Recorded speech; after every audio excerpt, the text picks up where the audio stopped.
Sadly, we don't have an intro movie. I can't make those kind of things, and nobody thought to.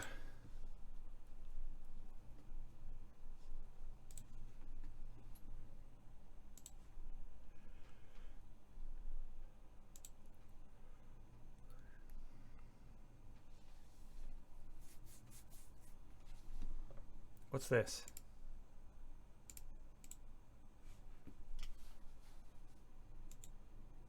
What? Why would you post that there, Banana?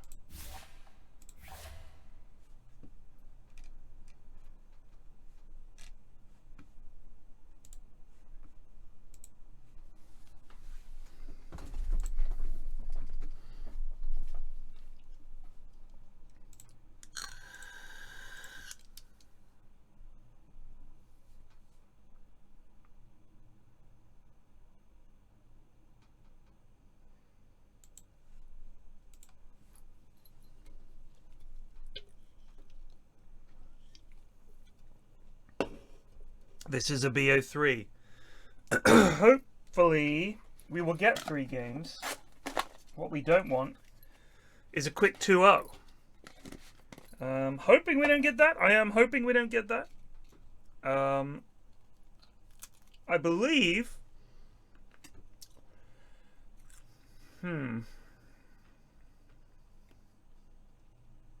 I think, is it Coop standing in for Hobbit tonight? Because Hobbit's normally on Live Laugh Luton, right?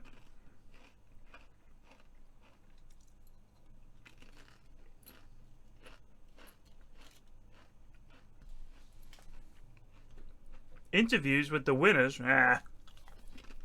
I don't know. Maybe with the managers. Who's the manager of Monkeys? It's Jonas, right?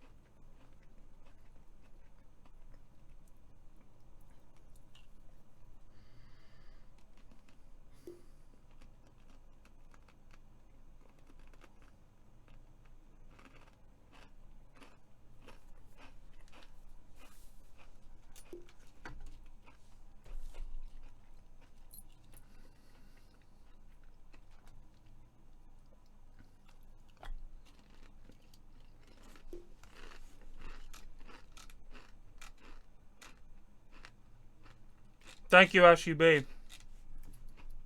Hello. Alright. Yeah, well, not doing too bad. Good, Monday? Yeah, it was alright. Huh. The Ukrainians have gone back to Kiev, so just going around tidying up their rooms, doing a bit of hoovering. They've gone back? They've gone back. It just got fucking missiled. Yeah, it's poor timing. They felt it was safe enough to leave, and then they land the rockets. Alright, mates. What? How we doing?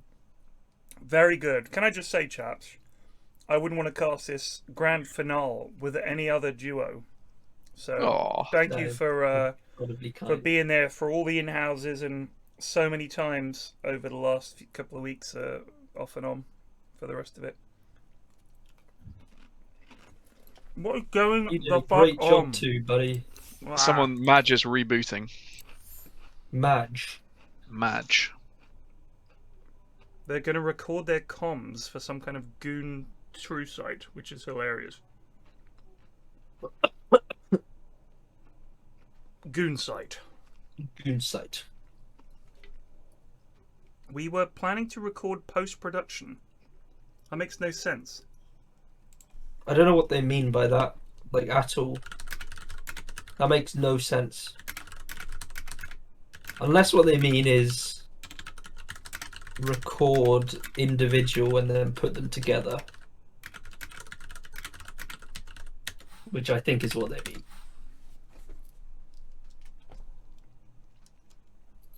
The goons. Because that's what I asked Jonas to do. And he said, he would do it. So I'm gonna presume that's what they're doing. I mean, it's not difficult. I mean, either someone could just record like Audacity. Everybody records their own mics, or you just record Discord, which I guess you could do. We've used OBS for every game. Lord, that is such a long-winded way of doing it. But sure. Wait, so they... Oh, I see. They had someone... Okay, so they literally just recorded a video, basically. I want Madge to get back in here so we can start this cunting game. Let's go. I'm gonna go grab my dinner, but I'll be... Oh, yeah, go for it, bud.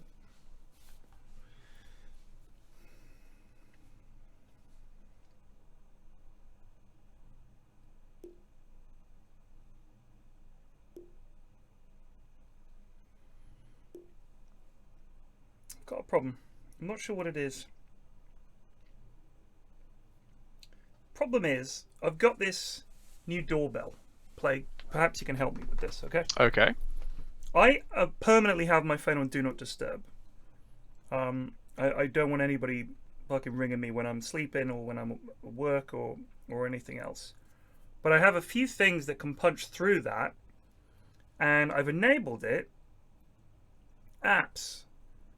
And there's an app I've added. It can interrupt this, and I've turned on the notifications, and it just doesn't want to know. Doesn't want to know. And I've set up some people that can call through. They can punch through the Do Not Disturb, like Mrs. F and the kids. But I just don't. I don't fully understand why it won't get the rest of it through. I don't mess around with any of that kind of technology. My doorbell is good old-fashioned and just rings. Doesn't go to my phone or anything. Well, I tried that. Terrifying. And then I missed a refrigerator delivery. Oh, that's a bad one to miss as well. That's a lot of effort. It was a bad one. It was a bad one, buddy.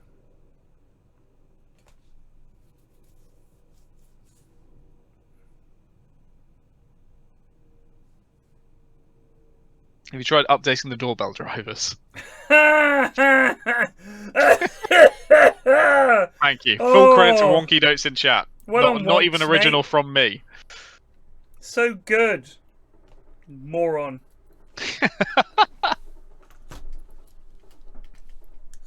He's back. There is a delivery for you, sir. Oh, thank you, Jeeves. Mate or pater. Mate or pater. Amazon or at your package. I've placed it in the parcel room for you. Next to the Ukrainian family. That you may live in the parcel room. I've met someone who has a wrapping room. And I don't mean the cool kind, I mean for wrapping. I was going to say, that sounds awesome. They've wrapped, like for wrapping presents. They have a room for it. You got a drawer. Yeah, yes. There's a drawer that's full of random scissors, the wrapping paper that someone buys each year and then never uses the full reel of. Exactly. There's tons of that. That's like. Did they ever use this room for anything else apart from wrapping? No, it's just the wrapping room. I also know. It's like literally for the times of the year when it's not a birthday or Christmas, you're not allowed in. It just sits there. I also know. Stay out of room 3. Well, 83. Stay out of room 83. Yeah. Why is there a second mouse on my screen?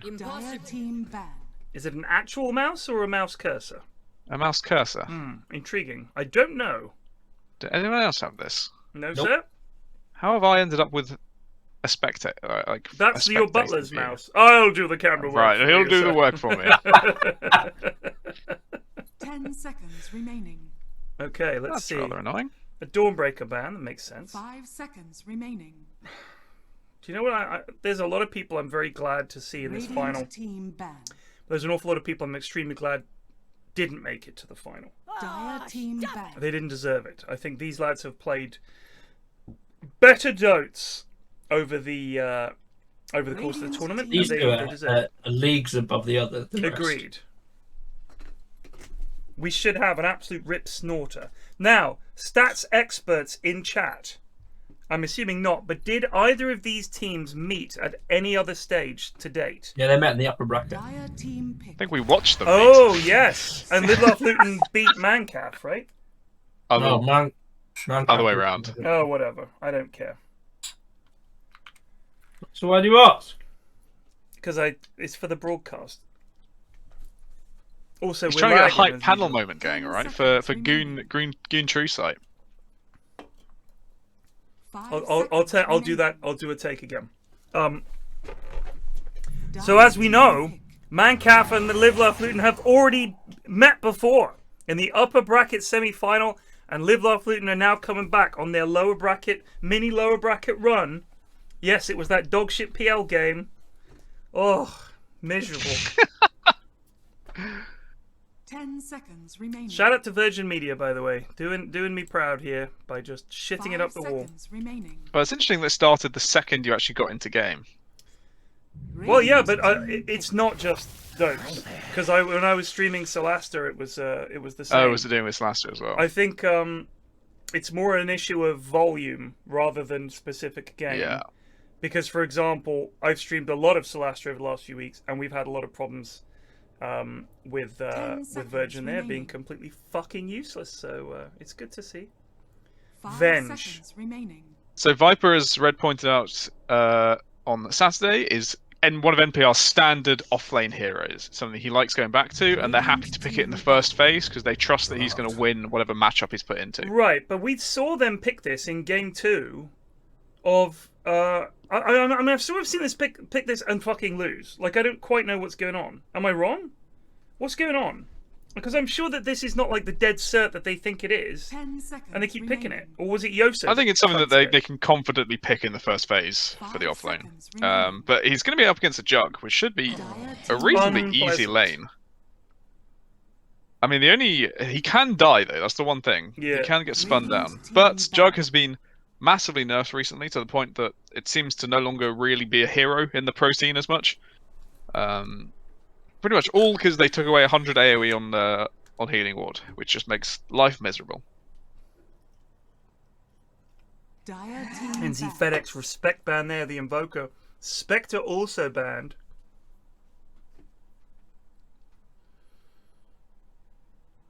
What can NZ There's been some FedEx? His incredible Invoker comebacks. game was actually pretty good, I'll be honest with you. He played it. I cast that with Lizard. NZ actually did some good shit that game. Some pretty cool NZ's stuff. definitely grown as a player. He's 5 seconds less remaining. of the absolute volatile mess that he used to be. Radiant's team back. Where there was a timer of 15 minutes of laning that NZ would just dominate, and then the timer would flick and he'd play like dog shit. He's a lot more consistent in being able to like judge where he's supposed to be on the map and where his hero can have impact. That's Tinker gone as well, which is another NZ hero. I think banning those first two was good, and I think banning Spectre was good, and I think now you just ban heroes that you've seen NZ play well on, or... I'd probably target 10 seconds Bean a bit more if I was Live Laugh Luton. I'd get rid of a Brewmaster or something like that. 5 seconds remaining. You don't want to let the enemy offlaner have a good lane if you can Mhm. avoid it.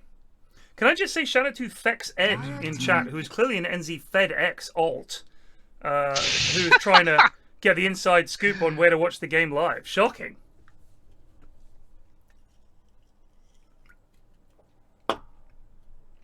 If we do record all of the audio, how are they going to... subscriber though? What? 10 seconds Oh, it's just a remaining. joke. They're a 6 month It's subscriber. merely a joke. If we Okay. do record the 5 in-game seconds audio, remaining. it has to be released unimpeded, because I want to hear them saying, apparently we should buy an AC.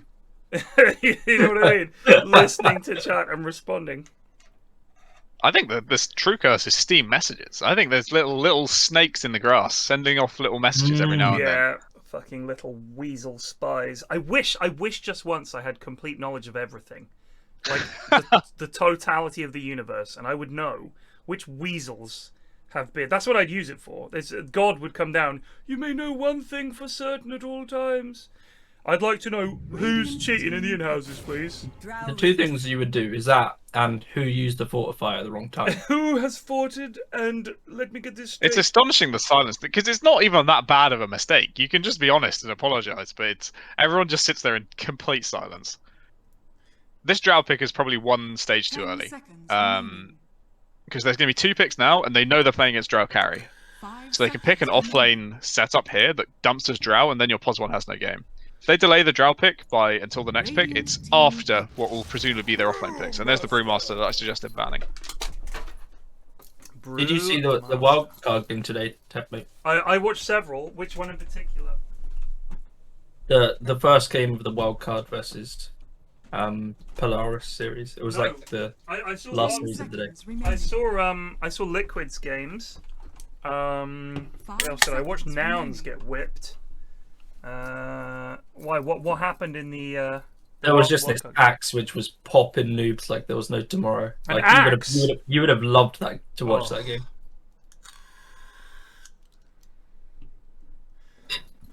I wonder how he built it. I might have to watch that. I think he went like Vanguard, Blink, Octarine. No, BKB, Octarine, Refresher. Wow. So double BKB piercing core, essentially. That's not bad. That's a lot of lockdown. That's like 6 seconds. That's like a black hole. It's very expensive to get there. Yeah. But it is pretty impressive. Because, of course, it can't be interrupted. 5 seconds Intriguing. remaining. By the way, the background, if you look at Dire, I've never looked at the background very closely. And you see their ancient in the background there. It kind of looks like Mordor.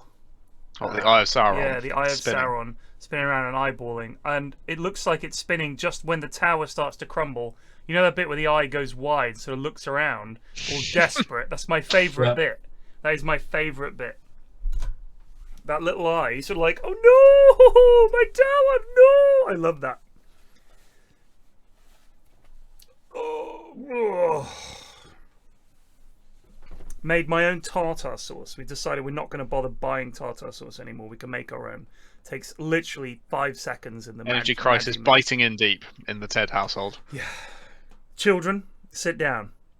We're going to have to cut back on tartar sauce. Father, no! Don't worry, we can make our own. With raindrops and goodwill. How did you learn this skill? What, the making tartar sauce? Yeah. Well, we just figured it out. It's not like exact tartar sauce, because I think actual tartar sauce has got pickles in. But we had capers, so we chucked capers in. Because we're in Twickenham, we have capers in the fucking fridge, of course. So we chucked capers in there, bit of lemon juice, mayonnaise, and some parsley. Job done. Very serviceable tartar sauce. To go with our fish chips and I think pickles might be the most common item in our cupboards. I love pickles, but I'm the only one in the house.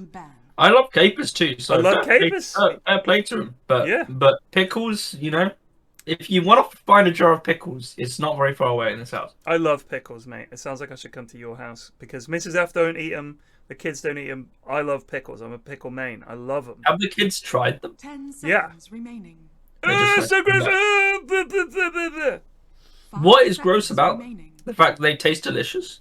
To be fair, they do look pretty gross if you look at a pickle. It's like this green lumpy thing in water. Like if you had to do a sketch where a kid was going to have to eat something at someone's house and they sort of pulled out a jar of pickles and took this gnarly pickle out, you'd think, I could understand why kids would say this looks so gross. And they smell very strongly like vinegar and all the rest of it. And I get it. I do get it. But vinegar is tasty. I agree. I don't like it on my chips. I think when you're younger, you don't like strong tastes as much as when you grow up. And vinegar is quite a strong flavour. It is a strong flavour. But the thing is, sugar is a very strong flavour, and they love that. True. And there are other, like my youngest loves salt and vinegar crisps. Fucking loves them. But the pickle is a bridge too far. Luckily, that means that anytime there are pickles on the go, I get them. If you go to a proper deli in New York, I've been to a good few, proper Jewish deli, on the table, the same way a bar would have like peanuts, is a fucking bowl of pickles. So good. So good. 10 seconds remaining. Wonk says he'll spot me a couple of barrels of gas. Meatballs! Choose your Oh. hero. Oh, hello. Okay, that's interesting. In one pick, they've saved their draft, because I thought they were getting kind of destroyed prior to this. But Meepo throws the equation off a bit. This is like when Weehar picks Meepo in a game. It's like, last pick, let's go. I'm just trying to wonder if this is there a delay on your stream? No, it's just Virgin delay. Media being dog shit. So, apologies for that. I don't want the I'm glad that we have the word gherkin, because if we had to call the building the gherkin, the pickle, it wouldn't be as good. It wouldn't be as iconic. Yeah. A gherkin is just a great word to say. Gherkin, you know what I mean? Yeah. I always get a gherkin when I get fish and chips on Friday. It's just a nice little addition to the order. Classic. Right, here's my question. Because fish and chips on a Friday has been a thing for a very long time. Fish on a Friday. Is it a religious thing? It is a religious thing. It's a Christian thing, isn't it? It's based on a religious It's thing, like yeah. they're not allowed to eat animals on Friday. Okay. Something like that. But they are allowed to eat fish. And there used to be some like weird caveats to the rule where like for some reason otters were considered fish, so you could eat otters on Friday. Of course. I mean, who doesn't? You know what's interesting is I think in Islam there's a fish thing as well, because I know the mosque it's a few miles from us, but if you go past there, I can't remember which day of the week it is, they have like fish guys drive up and park up their fish vans to sell fish after the evening thing.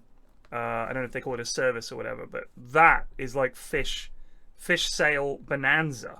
Sorry to interrupt, yeah. But this Viper set is wild. Let's have a goosey. He's like a little bat, like just a little scrawny bat.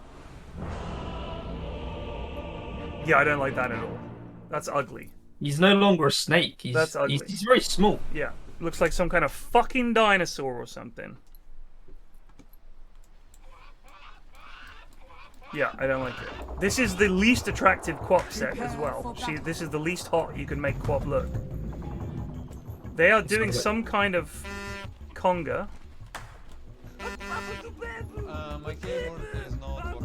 Is this the least hot because it covers up the most skin? No, it's just her face and everything is all messed up. I don't like it. She's beautiful. Quap is beautiful, and it's a massacre. She's got like a Croydon facelift haircut. I mean, she's wearing probably the best underwear of any Quap set. They need to redo Quap. High poly count, please. 1 million polygons for the new Quap model. Thank you.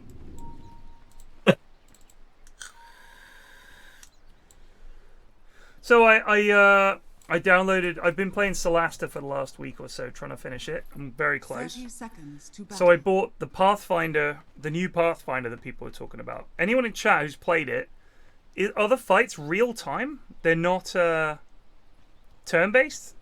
It's real time? Let me know what's going on. I apologize for any lag we're suffering, by the way. If you are angry, tweet at Virgin Media, at Virgin Media, and complain. Because they are fucking dog shit. Or just let Greg know. Could be trouble here for NPR if he's not a coward for a change. Got away with it. Last System Denies. Right, lanes. How are these lanes going to go? We've got Earthshaker Viper against... Do you want to introduce the players? That's true, let's do that. We have Stygian Annihilator, a.k.a. Alfredo der Analtorpedo, on the jug. We have szethw, a.k.a. Yule's szethw, on the Venge. We have Madge, a.k.a. Magic Stick, on the Quap. We have Nutkin, a.k.a. Nutking Bar, on the Shadow Shaman. And we've got Bean, a.k.a. Heaven's Howl Bean, on the Brewmaster. That's your Radiant team. That is Mancaf. Then we have Emu playing Earthshaker. We have MPR, the Public Library, playing Viper. We have NZfedX for Toffee, #GoodLuckNisha on the Meepo. Then we have Were Banana on the Drow, and Coop, stand-in Coop. A grand final stand-in, which is really saying something. That's just terrible from Hobbit, just low effort on the Jakiro. And that's Team Live Laugh Luton, sponsored by Luton Public Library, of course. Apparently his wife forbade him from playing. I mean, they were on holiday, so fair enough. But... Oh, Christ. Oh, was he the lobby lad? Yeah, he's... Yeah, no, that was someone else. That might have been Madge. Maybe. Someone played... Madge is the one who disconnected during the lobby and then came back in. No. In a hotel lobby. Yeah, someone played from a hotel lobby at 5 AM. I think in Hong Kong, someone said? Something like that? Apparently it was beaver that counted as fish. I can get confirmation on or negative confirmation on my statements 5 minutes after they happen. Yeah. Yeah, it's nice to keep track of where the conversation has been, you know? Just check back in. Oh yeah, we were talking about fish. Talking of bean, see how he did that? It's called a segue play. Yep. Nice. How does this lane go against Drow? Because I feel like she can just click him, no, and he can't ever get on top of it. When he gets some XP, he'll be grand. Okay. Yeah. He has pretty high kill potential on Drow in this lane. Like the slow is very annoying to deal with, and Drow is not a speedy hero at the best of times. I think he could have had a more aggressive support than a Shadow Shaman, but he'll still be fine. Yeah, I mean... He's kind of struggling against the Quap. He's just getting peppered with things. But he's doing well on last hits, so, you know. And he's got his second Meepo now, so the game should just be over. Just he can send one back to base and go back to CSing with the other. It's a time for a little micro check. Call it. I'm looking forward to seeing the Ursha could do some cool things. Does Viper have any good sets? I have the Poggest Viper set, so yes, he absolutely does. He has the Dragonfly one, which is very polarizing in the community because it is objectively ugly, but that's what some people want. Also, Viper. I mean, Bob chooses the ugliest sets on every single hero. Yes, he has a great time. Viper shouldn't be an attractive to look at hero. It's Viper, for Christ's sake. Like, I want the heroes, you know. Some of their character is, this hero should not be pleasant to look at. They're like a terrifying monster. Well, I think this set's pretty terrifying. I think it's just ugly, though. Yeah, but... Like, it doesn't fit the character of Viper. It looks like a zombie bird. Doesn't make sense. Well, maybe in another universe he was a zombie bird. Well, what about this universe is my question. Well, this is the universe... that this game is in is whatever the universe the Dota universe. That's what I'm saying. So what you're saying, because of this set, we're essentially in a version where this is what Viper looks like. Exactly. Oh, that this does is make the universe sense. where Viper is like that. So in the many dotes theory, which is like the many worlds theory, but it's the many dotes theory. In some of those universes, I win mid, for example. Yeah. I mean, some of those universes, you're in the last chance qualifier, playing as we speak. Oh, wow. That is good. Woo! Can you imagine that? I'd like to dip in just to see how disappointed I am when we inevitably get. PFlax with the call. He catches 3. It's basically, you know, have you seen Everyone Everywhere All at Once? Yes. You're the most disappointing version, which means you have the most power in all the other realities. I think, given that I know me pretty well, oddly enough, I think this is probably the least disappointing. I could easily have been far more disappointing. What skills is your most disappointing version taking from this universe? My universe? Yeah, from you know, when he mind jumps. Cider drinking for one. Cider drinking. Yeah. Quick, drink some cider, then stick this paperclip up your nose. And that movie was such a ride. I can't remember the last time I saw a film where I was just so all in the whole way through it. I was just absolutely enwrapped. Never seen anything like it. Absolutely a totally original film. Loved it. So funny as well. But it was like funny, but also fucking hell, I cried a lot in that movie. It's rare for me to cry at movies, and that I had tears in my eyes during the rock part, like genuinely, and I was like, this is so stupid to be crying about, but it was so emotional. I cried like 8 times. I love it. So good. She was fucking amazing. Yeah. Michelle Yeoh? I don't want to fuck her name up because I'm a big fan. She was. NPR got to deny on the money creep. She was great in Crouching Tiger, Hidden Dragon. I saw that in Notting Hill Cinema. Still remember it. What a film! Oh my God, Madge, no, please. Yeah. And the audience were laughing when they were doing the wire work, but oh dear, this could be trouble. Top Drow in big trouble. We're Banana getting the clonk. That's first blood. That's first blood. Live, laugh, Luton. Chalk it up now. 1-0 to Mancaf. I'm saying it. I'm calling it. That's 1-0 to the Mancaf. It was szethw who was playing from Hong Kong. Right. It's amazing. Does szethw live in Hong Kong? Well, we'll have to wait 5 minutes to find the answer to that. The Venge dies bot. Well, I thought the whole idea was that he was in a hotel lobby, so unless he worked in the hotel, I don't think he lives in Hong Kong. not. Well, can I just say, he might have live in one part of Hong Kong and decided to go and stay in a hotel in another part. I think he was, because he was an in-house regular, I don't think he was turning up for the in-house at 5 AM. I know, the in lads Hong Kong love every it. day. They do love it, it's true. Obviously, Hobbit doesn't love it enough to overrule his wife, but most of the lads love it enough. Well, fair play, Hobbit.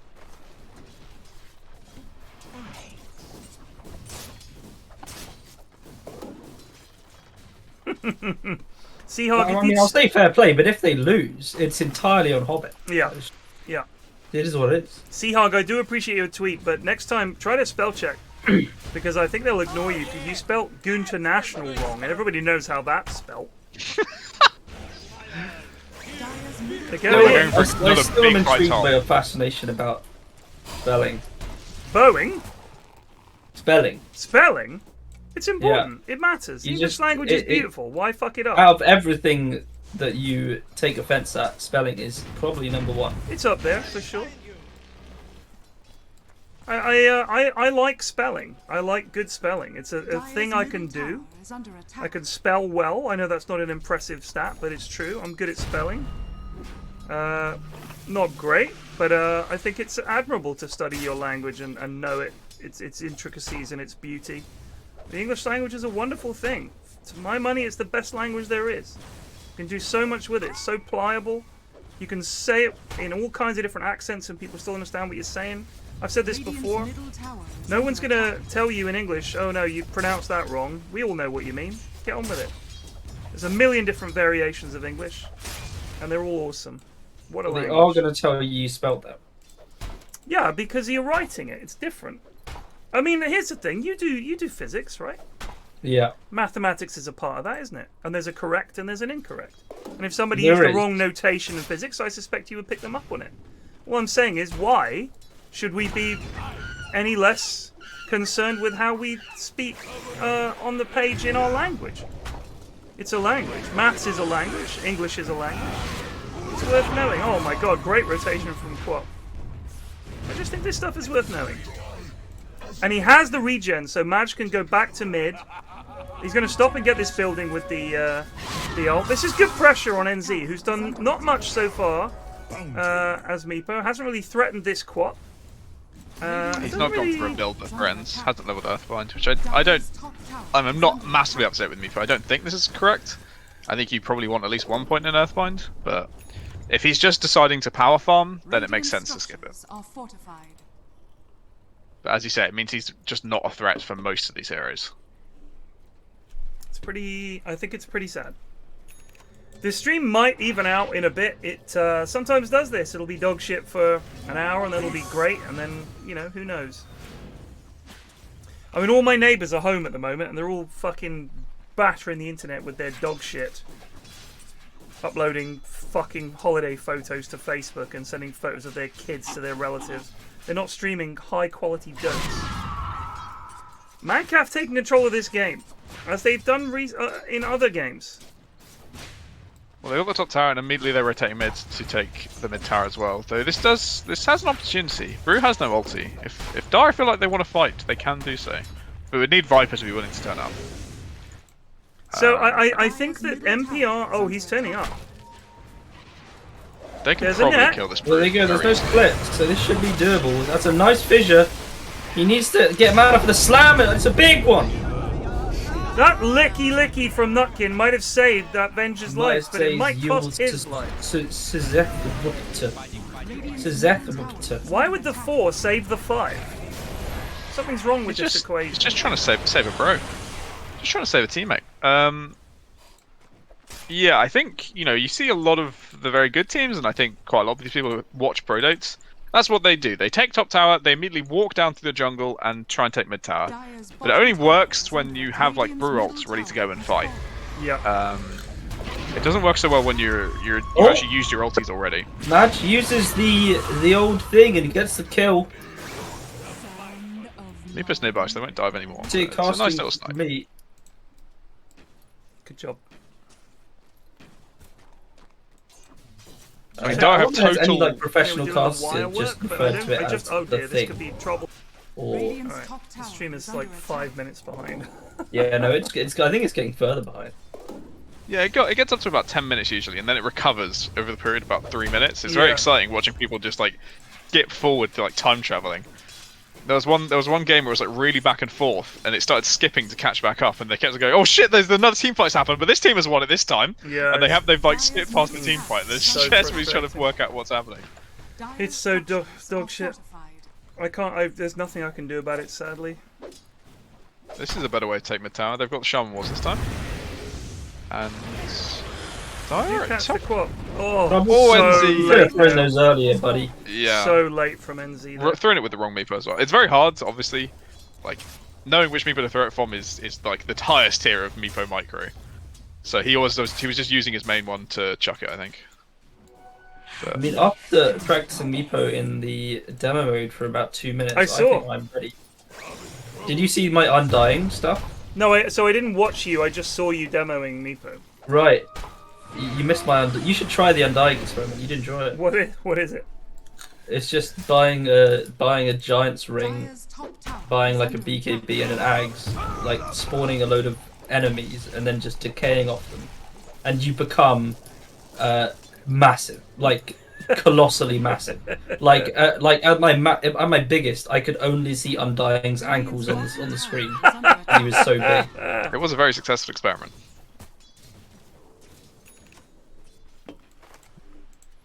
I mean, I love that shit. I think that's the sort of shit that Dota needs more of. Goofy superhero shit, like fucking Ant-Man has joined your team. That's like Fortnite style that's crossovers in Dota. Yeah. Get Goku in here. He can Kamehameha through a black hole. I don't know what that means, but yes, absolutely do that.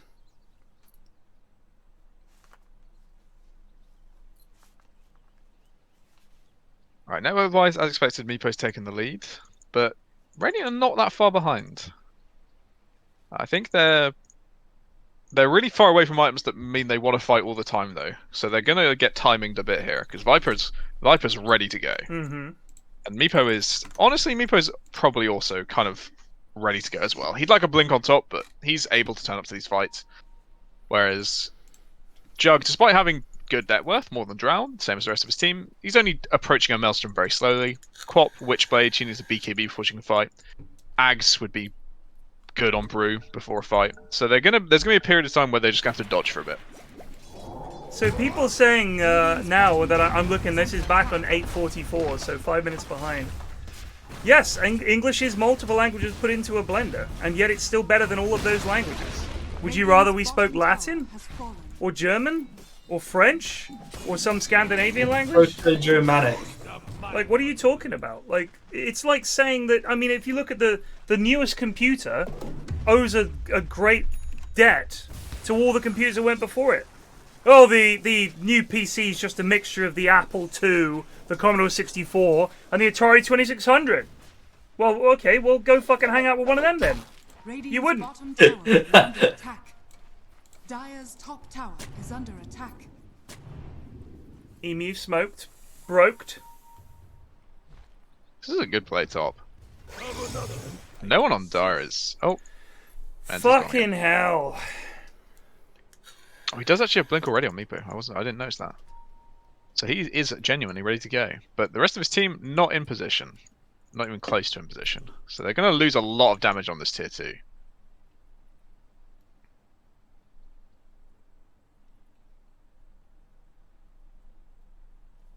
Ashwin, did you watch that thing on Netflix about Infinity? I haven't booted up Netflix in a while. So I started watching it, and I've watched too many science vids on YouTube where I just want them to get to the fucking point. and like actually do the sciencey stuff and be clever. So it's a very flowery version of all this stuff. It's kind of frustrating. So it's all right, but it's like, you know, it's nothing I haven't seen before so far. It's all about infinity, and one of the things is, you know, the infinite hotel thing, where that's a nice argument. Yeah. Why don't you back so it up for anyone with in chat that doesn't know, one of the examples would be the infinite hotel is always fully booked, but there are always vacancies, which I think is a nice little joke. Maybe it's a it's a maths joke there, obviously. And if a new person turns up, they just get everyone to move down one room, because obviously you couldn't check into the last room because there isn't one. The only one that you know that exists for sure is, like, you know, the first one essentially. So you get everyone to move down one room, and new people check into the room 1. But what if an infinite number of people all turn up and they all want to check in at the same time? You get everyone to move to the double of their room number. So if you're room 1, you move to room 2. Room 2, you move 4. Room 5, you move to room 10, and so on. And everybody goes to the now vacant rooms, and of course there'll be an infinite number of vacant rooms. So it was stuff like that, which was interesting. The bit I didn't understand was the bit where he talked about that sometimes the owner of the hotel, the front desk lady, needs to go and check something to do with, she needs to go and check the rooms. And just check every single room. But something to do with fractions? I didn't understand that. So if it takes, so she can check every single room in a minute. Because if checking the first room takes 30 seconds, the second room takes 15 seconds, then keep on halving down, it tends to 1. But so what does that mean? As in, why would it take a fraction less time to check each room as you go That's down? just the rule that we're saying is the case. If it takes that much less they're time. Just using this farcical hotel as a platform to talk about weird mathematical. All right, so it's weird here's mathematical my question. paradoxes. When we talk about thirds, like so you can't divide something into 3 perfectly in decimals. You can only do that in, like, as a fraction. A third is a third. This is a big fight. It's a big magnifier. Echo Slam goes down the slab on the back doesn't do anything. Doesn't do anything, but they are going to get some kills here. Can they get this? That's a nice Fisher. I have no idea. They haven't lost anybody, by the way. They have lost nobody. This is going very well for them. Yeah, they're just getting timing. Yeah, Radiant are not ready to fight, so they shouldn't be trying to defend these tier 1s. Who cares if a tier 1 dies? You don't give up 4 kills on top of it, which they are about to give up. Exactly. Trouble for the brew. He doesn't have ult. He should be in trouble. This is really getting messy now. This is. That was a big macroplier from Coop too. This is one of the first times Mancap has been. This might be one of the first times they've lost. Have they lost yet? They haven't. I think they might have lost a group stage game or 2. I think they maybe went like 8-2 or something like that. All right. So anyway, if I take the number 1 and divide it into 3 parts using fractions, it's 1/3, 1/3, 1/3. But if I do it in decimals, it's 0.333 recurring. But by definition, although I've seen proof that essentially 0.99999 recurring is the same as 1, I can't understand how that can be the case. In a physical world, it doesn't make sense. Maybe with maths it does. Recurring numbers aren't meant to make sense in a so that's my point, is that has to be considered a limitation of decimalized numbers and maths in general, is that you can't even fucking represent a third without having to rely on essentially infinity. I don't think it's a limitation, it's just you've got to accept that's how it is. Which would be a limitation, surely.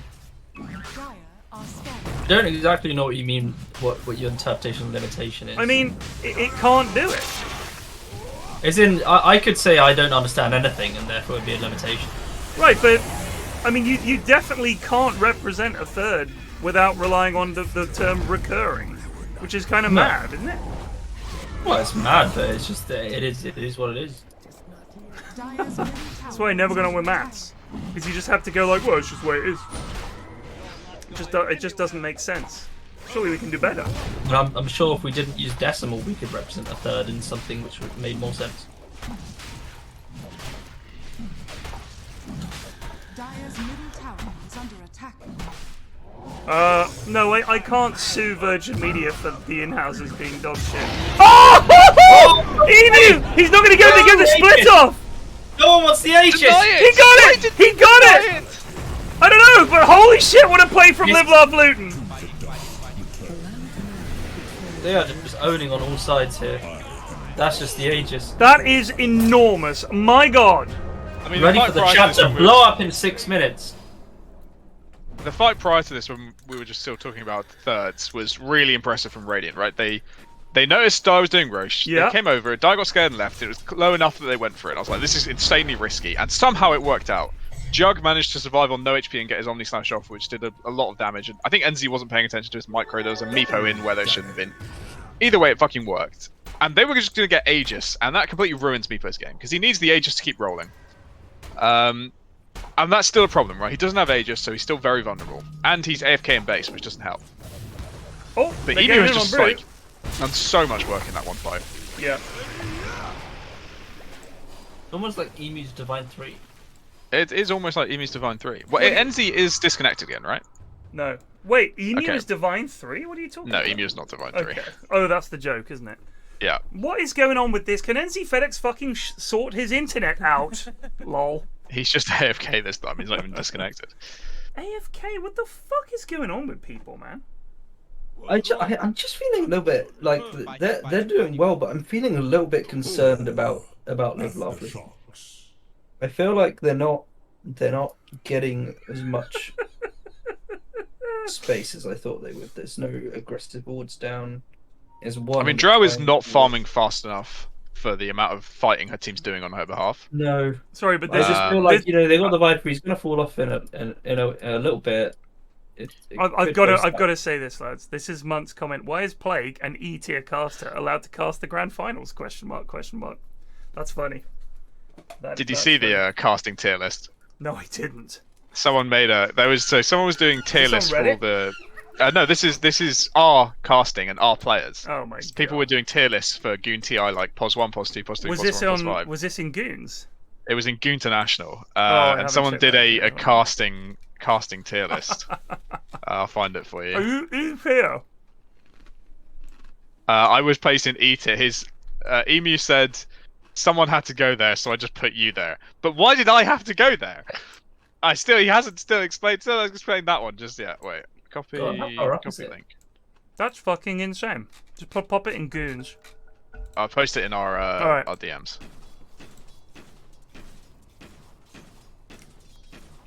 I'm C tier. Who is this? Is this Emu? I'm above you. Is this Emu? This is Emu, yeah. Alright, well, he's out of the fucking stack. Put him on the list, please. Can you guys update the command? People I will never play Dota with, put Emu on there. Fuck off, man. Go sub to another. He's already on there, dude. He's already on there. He is actually already on there. He's already on there. Fucking good.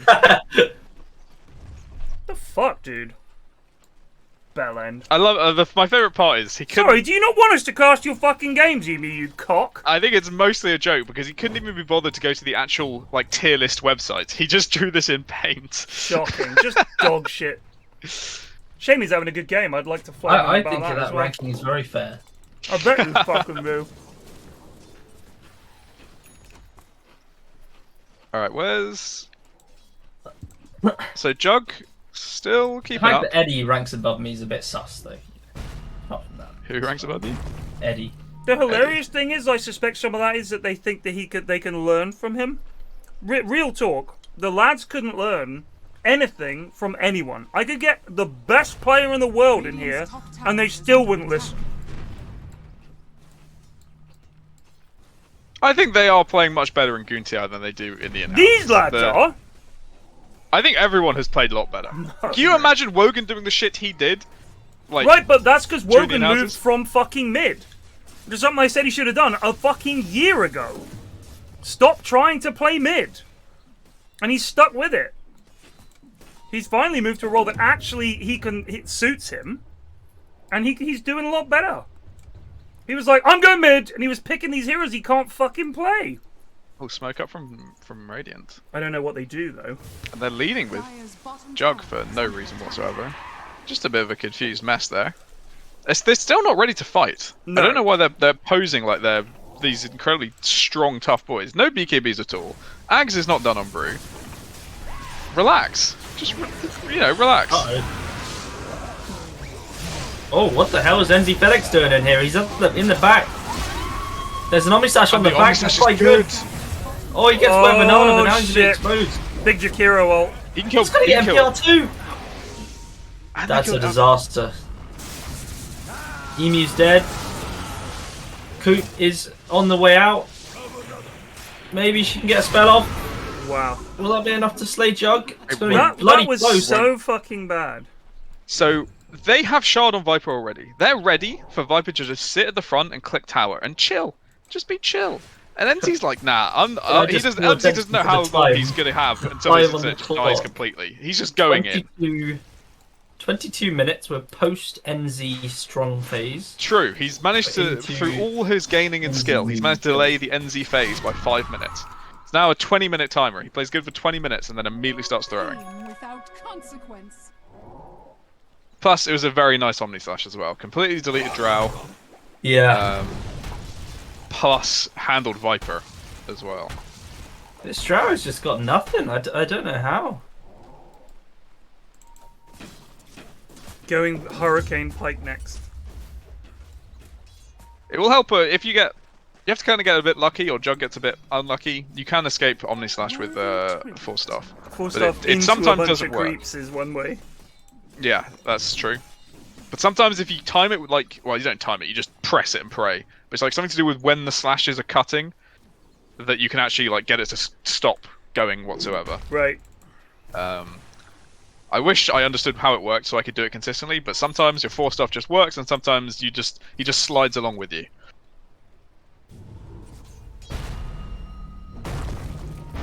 So NZ's going Skadi first. I think that's maybe incorrect. I'd like him to go Hex before Skadi, but the stats are fine either way. But if he's trying to go for these kind of jumps, he needs the instant stun to help threaten Jug. Because that's part of the problem, right? The heroes they went on, Jug can just spin out and get away from it, and Quop ended up not dying. Plus she has a BKB now.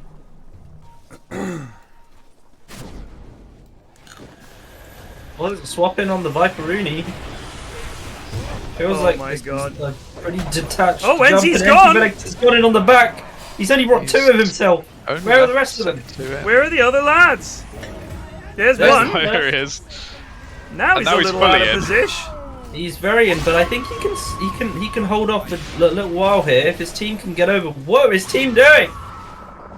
He's going to escape. Did they all just fucking ditch? We had Echo that whole time. He did just kill Drow. That was a very nice escape from Meepo. Instantly understood that there was only 1 stun left. It'd been used. TP out and gets out. Very, very good. Also, I think the Echo there just picked up a free kill on Quop, which is nice. But it was nice. But where was his team? I wish. This is why when people talk about NZfedX, if you go to where Jug died, I'm troubled. If you go to where Jug died, that's what happened to his team. They were basically trying to handle Jug, just running at them with spin. He did die.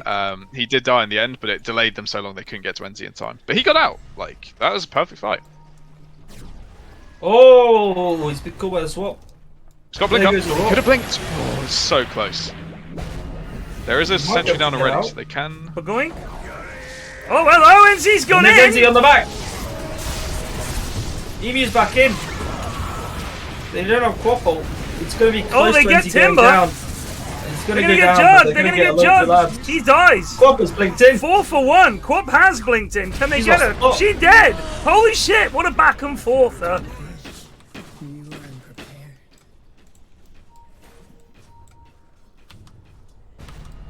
Heavens! Radiant's middle tower is under attack. God, the stream is still 6 minutes behind. Radiant's top tower is under attack. Radiant's There's the first tier 2. has fallen.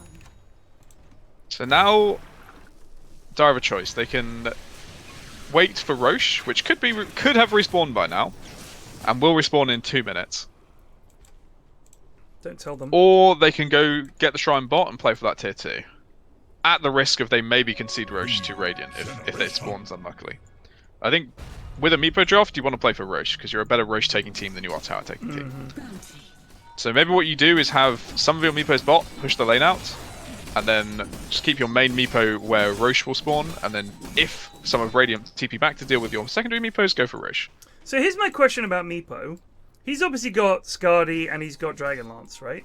So he's got 2740 health and 1300 mana on his main Meepo. The other Meepos have slightly less, but obviously some percentage of the stats from one is from the main one carries over to the other two. But what is the percentage?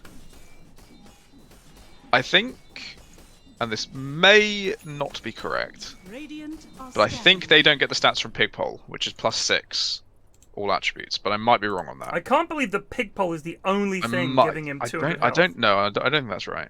Where is he getting the additional stats from? 2740. I don't know what percentage or where the loss is, I'll be honest. They have the same strength on the main as on the, or at least it's showing as the same strength. Because on my screen he doesn't have a neutral item on his main Meepo. So I'm just curious how that works, because as I said, not a Meepo player, no fucking idea in all honesty. But they're like 200 health and 300 mana less than the quote-unquote main Meepo. Yeah. He's just got an Ogre Seal Totem, which has given him 2820, and the other Meepos are still on 2600. They've gone to 2600. So there must be something that translates between them, but not everything. Yep, not a clue.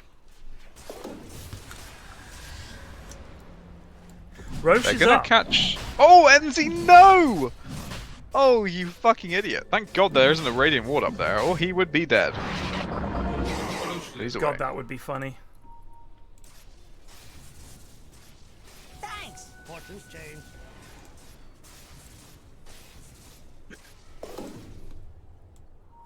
Oh, they're gonna go in. So they've seen Bina's bot pushing out, and they can go into Roche. There's not even a tier 2 top for Bina to TP2. Roche will probably die before he gets there unless he TPs now. If Venge can, I think Venge knows what's up, but... Wait, Amos calling me out. I could get the best player in the world here. Call him then, do it. Amos, first of all, I tend to ask other casters to cast this because they're used to casting the dog shit Dota that you play. Like, they've seen it before, you know what I mean? They've seen it before, the kind of dog shit you serve up, Amos. You're mid. I don't want to waste the time of a top professional player on that. Slacks, I don't mind. Lizard asked to do it. I asked Fogged a few times. I think he's done it. Owen, I was like, do you fancy it? They're like, yeah, sure. They've seen dog shit. I'm not gonna inflict Amos FF brand Dota on a player. I'm sorry, bud, but I'm not. What's up? You've seen Munt's comment. Halfway down the list, and he has only managed to stream half the game. The other half is lag, so it makes sense. That is true. Not on me. One day this will be fixed, and we'll look back and we will hark to the time when Virgin Media were in command of my entire fucking living. I'm going to put a big poster of Richard Branson being stabbed in the dick outside my house. They've smoked, kind of. Wait, someone has. They have smoked on Dire. And admittedly, without their Meepo and their Drow is not interested. 2 of them smoked. 2 of them have ended up smoked. The rest, not that into it.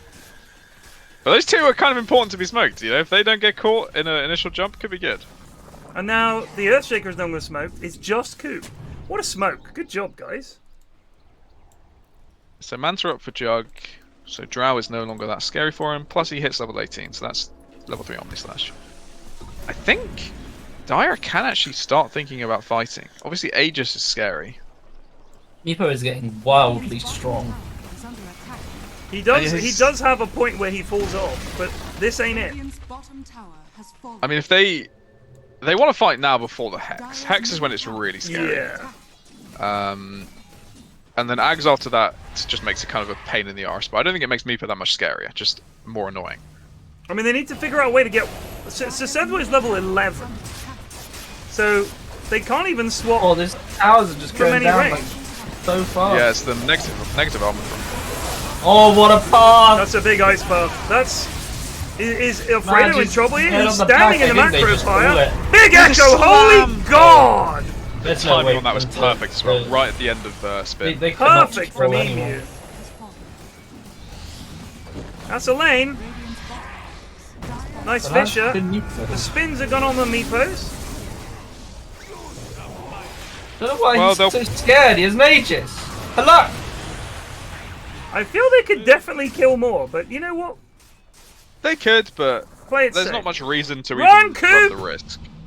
Coop, now you must juke. This is the life. You should have just gone for the TP. Should have just TP. Scoop. Coopity, now you must jukeity. Coopity scoop. Now she's dead. What? Why do they do this? You had an out. They had no way to stop you. Just glimmer TP. Ah, the goons. So Hex now done on Meepo. So his kill potential is very high now. He can just kill whoever he wants. It's hard to see how Radiant really make the comeback. They've got tier 2 still up in mid, but at least Aegis will be gone for the next fight. But they're just not. They're not. I don't know, it's true, but they're not like on form. It doesn't feel like Radiant have really had that an amazing fight apart from at Roche. Like this Brewmaster hasn't been able to really get in. Like last fight, Quop just fucking died. I think it was in an ice path, correct? Yeah. I think you're right, yeah. Like I don't think he even got BKB off in that fight. Because as usual, if you're going to go in for a big fight, you hold the BKB until the last possible second. That's what you do. Yeah, of course. This is why I fucking hate this Witchblade build on Quop. It just delays the shard for no reason at all. I like the. I mean, he didn't have to go for the Sanjin Kaya, but I don't know. I like Sanjin Kaya more than I like Witchblade as a first. No, I agree. I don't know why. I mean, it's Tor, but I don't know why he's got it in the build. Like, because Tor actually does just look at what people have been building, and that's his guides. So I don't know who's been building Witchblade on Quop. It just doesn't make any sense to me.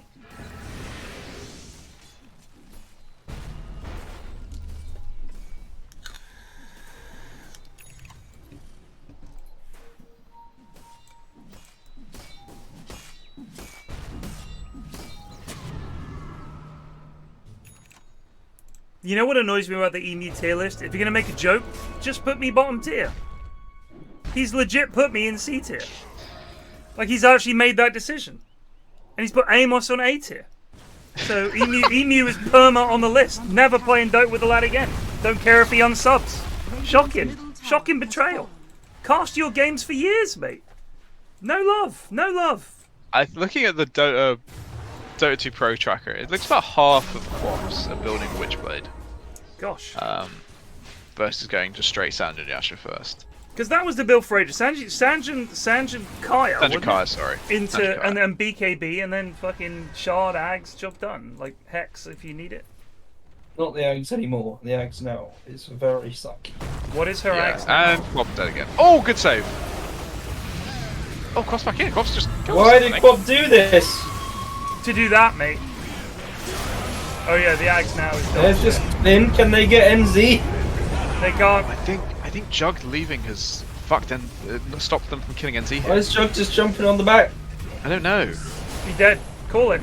What is NZ doing? I think he's. Do you know what he's doing? He's starting to believe. I don't think it matters. I think that's the conclusion he came but to. It was just a really strange decision. Yeah. It was probably Miss Micro, though. I think he was just kind of in it.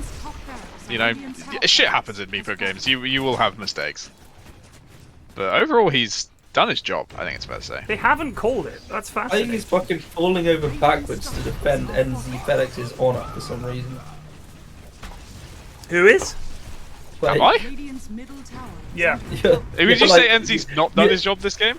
No, I would. It's just I was just saying you made a mistake and you were like, well, you know, still said it. So I mean, I was more annoyed by the tier 2 thing, Tom, because that could have actually mattered. I don't think it matters. Why haven't they called it? What is this? They're still hoping for one final fight. This is not going to happen.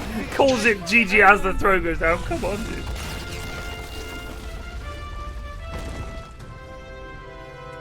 sure chat will find out this result soon. Yeah, no spoilers, please.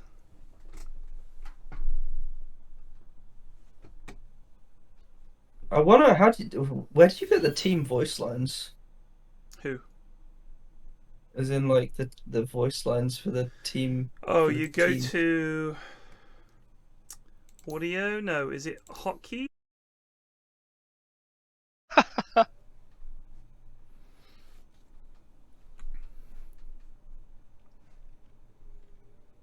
And we're back. Did you think it was a bit weird that I was asking that question again? I did, because I thought you were now. I thought you were now talking about how do you find them to put them on your like chat wheel.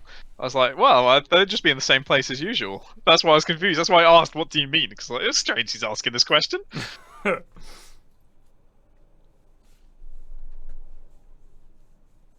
Yeah. Well, so here is how you get the team voice lines. You get to watch and join a supporters club. That's what you need to know. Chat. That's what you need to know. Watch, join a supporters club. All right, that's how you do it.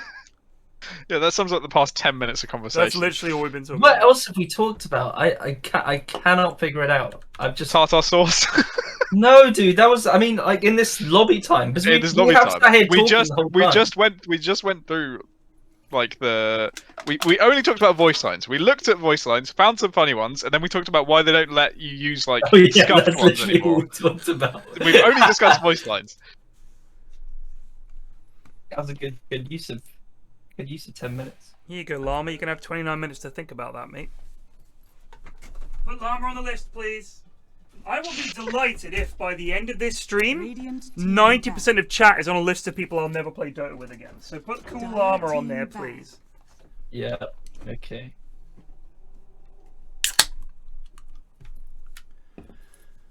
Enjoy spending half an hour on the fucking sideline, you melt.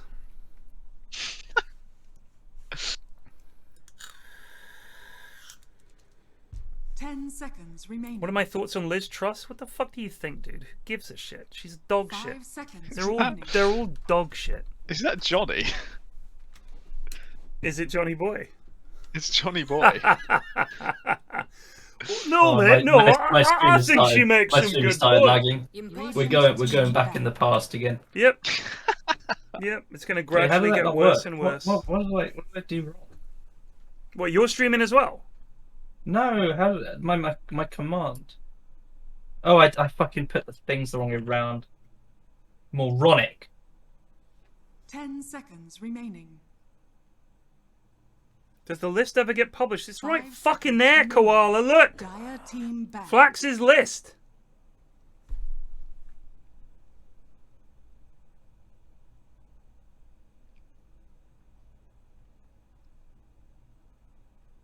She probably does have better internet, unfortunately.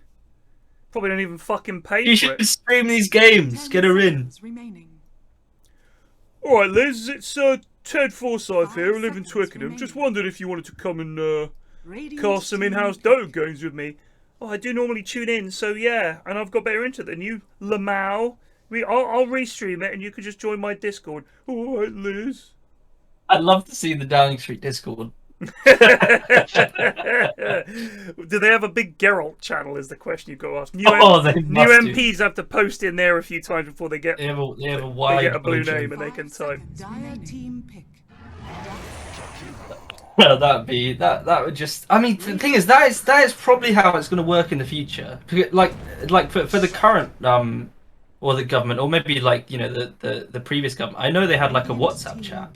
So like for the next like 20 years in the future, they're going to have a Discord channel for all of the government lads, the cabinet boys. Yeah. Cabinet crew. There's a like subtext to government at the moment, which is a gentleman called Grant Shapps. I know him. He does a lot of work within the Tory party to keep track of what people's opinions are and where they're going to be voting. Are they likely to rebel and that sort of thing? And he puts it all in an Excel spreadsheet.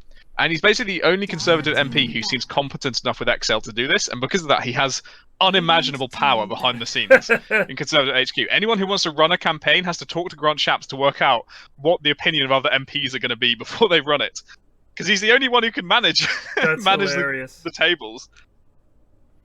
Well, they're like, Grant, I can't get into my email. Could you fix that for me? Grant, I've locked myself out of my phone 5 again. What does seconds one remaining.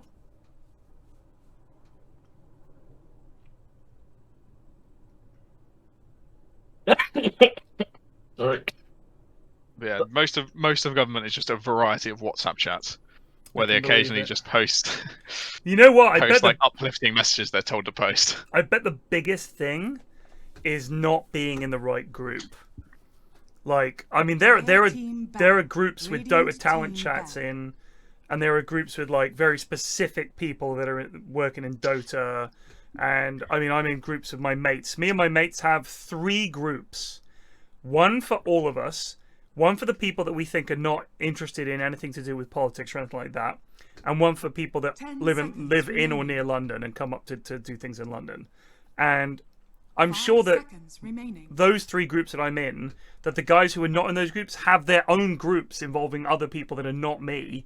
So it's weird to think that there are group chats going on with people you know, people you hang out with and talk to like every day, and you're just not a part of it. Like, you guys have your own Discord, for example, like the NHU and everything. And I think in some ways it would be easy to be sort of offended by that or feel left out. It's not. It's just not. It's not something not at I'd all. be interested in. But it's like more it's more that like you need space from each other.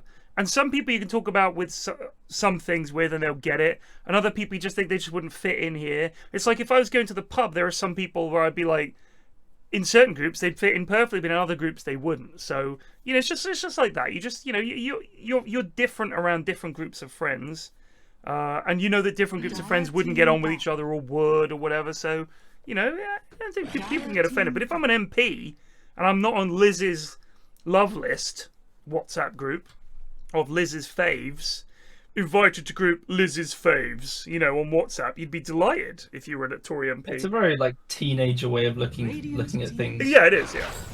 There has been genuine drama because like there's like the group chat for the ERG, for example, and like the government does something to displease them, and they know there's 2 ministers in the group, and they kick them both from the chat to discuss things about the Tory party without the ministers being able to see like it. On the levels of the like whatever town council. Jackie Weaver. You have no authority here, Jackie Weaver. Understand them. Read the standing orders. I think what annoyed me... it was something like they posted messages that were in support of the government and they both got kicked from the group chat. Wow. And it was like, we're not going to supporting them on this policy. I think what the weirdest thing to me about all that local government stuff is how often it literally boils down to some fucking ridiculous rule or point of order. And I just wonder, why did you get involved in this for the minutia and the rules lawyering and all that shit? Or did you actually want to do something? Because a lot of people seem very content to just say, oh no, I know the rules and that's not allowed. It's like a very reasonable point, perfectly reasonable thing for people to say. I think a lot of people are attracted to local government because they get to be rules lawyers. It's like their version of D&D. Everyone loves to be a bloody bureaucrat. I fucking hate bureaucrats. Drives me up the wall. That's one of the many reasons I can't stand being in France too long. Oh my god. Some friends of ours tried to buy a house out there. What a fucking nightmare. Unbelievable. 10 seconds remaining. Slardar. It is like they just take pleasure in mucking you about. I mean, they love a bit of government in France. They really do. They love a rule and regulation.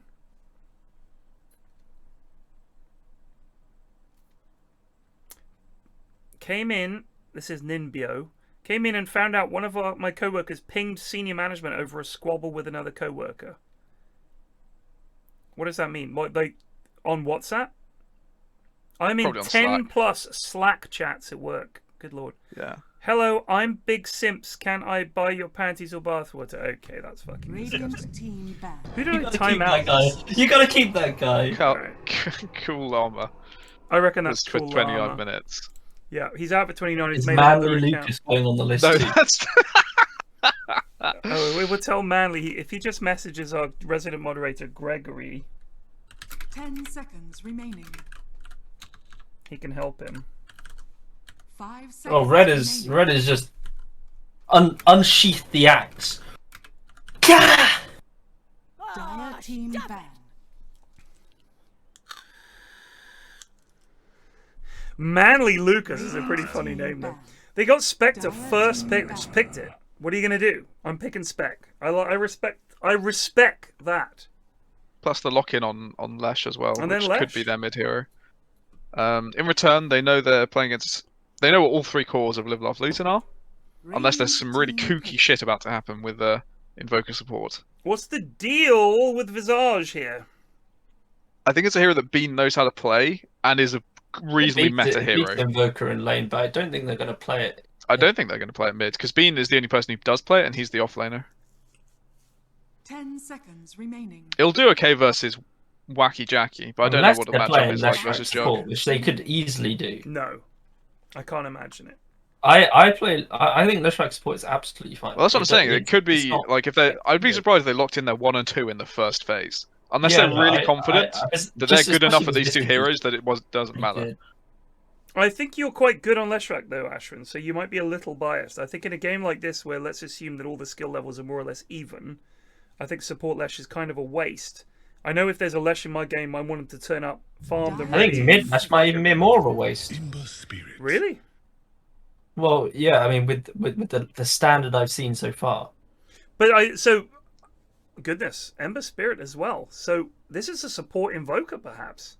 Yeah, I think so. I have no idea. That could be a mid. That could be a 4. This could be Sky, Visage, or Lesh mid. It is Lesh mid. It's a very, very strong offlane, right? Visage Sky is absurd amounts of damage. So that's going to be the basis that they try to play the game around. And it's Ember carry. Wait. Yeah, and it's... No, Ember... It's no, Ember pos 4. Game. Ember pos 4, Invo mid. Ember pos 4. Alright, they don't want to win. That's fine. They want it to go to game 3. I respect that. I'm popping to the I think sometimes you come up with very complicated drafts and get lost in the sauce a bit, you know? You just confuse yourself trying to confuse your opponent. But, you know, Ember Spirit support has occurred in the pro scene a few times, so there is some precedent. I like that, you know, Spectre was picked first, and they didn't really... They've not addressed it massively, have they? An answer to it, no. Like, that's a pretty value pick from Magcaf in that case. And they equivalently haven't really addressed the Lesh either. I mean, Ember should do well in lane against Lesh if he maxes Flame Shield, but... Should be an alright game for. Redless, I've made a mistake. I told the Live Laugh Luton lads earlier if they won game 1 they could pick whatever they wanted in game 2. Now wait and see. This is throwing for content, arguably. He's trolling. They are trolling for views.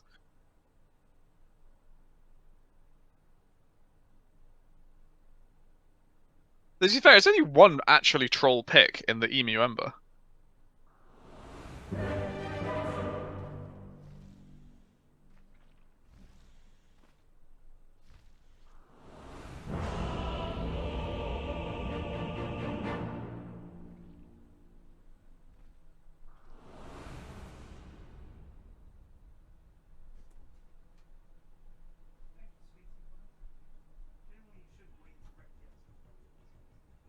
Conga line time.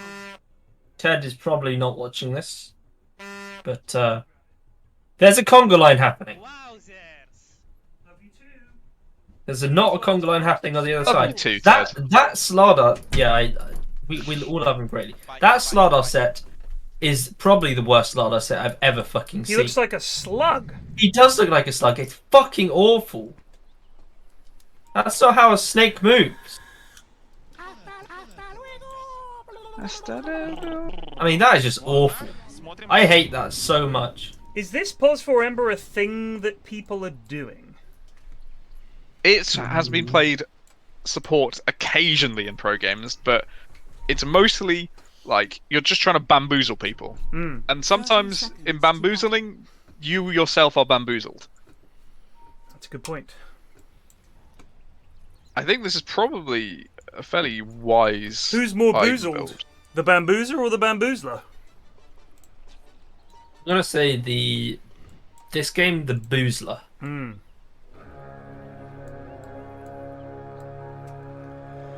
Bamboozle is a great word. There could be a fracker at this bounty rune here. No. Looks like he's going to get away, although NZfedX is just stuck around for no reason and stun misses. Woo. That was a bit of a panic. No, that's a bit cheeky. No, I've run out of tips. Oh, yes. What the herald was that? Look, God's line makes me laugh. It is just scuffed. It really sounds so funny to me. What the herald was that? For a lesson. Sounds like he recorded it in like 20 minutes, like yeah. Yeah. Like, oh shit. Right, the last listing has been 4 in the mid lane. Ember. Yeah, it's Ember 4. Okay. So weird. What's the verdict on good old Visage and lane against these two? I think these two Joker are pretty strong laners, but the Sky is gonna start pissing out damage. So the thing is, the Sky's damage will accelerate Visages, right? Because Soul Assumption is based on the damage that everyone else is taking. So it should, in theory, be quite a strong combo, but they shouldn't kill Jug. He will always have spin available. Yeah. But Jakiro will not be able to like just walk up and drop down a Q or whatever. I'm not a fan of Arcane Bolt level 1. I think Concussive Shot is more mana efficient for your damage, and if you're going to like drop all your mana at level 1, it's kind of sad. Like 95 pop for 75 damage is not very good. You right.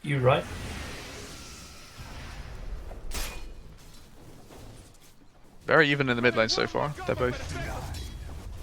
I'd like Lesh to get at least. I think Invoker should have a good enough lane here. Yeah. It's very even. 9-1 so far each. I think Lesh should get a point in Lightning at some point, right? Like maybe next level. Yeah, he should for lasting purposes. But I don't mind not taking it. I don't think it's the end of the world if you feel confident enough.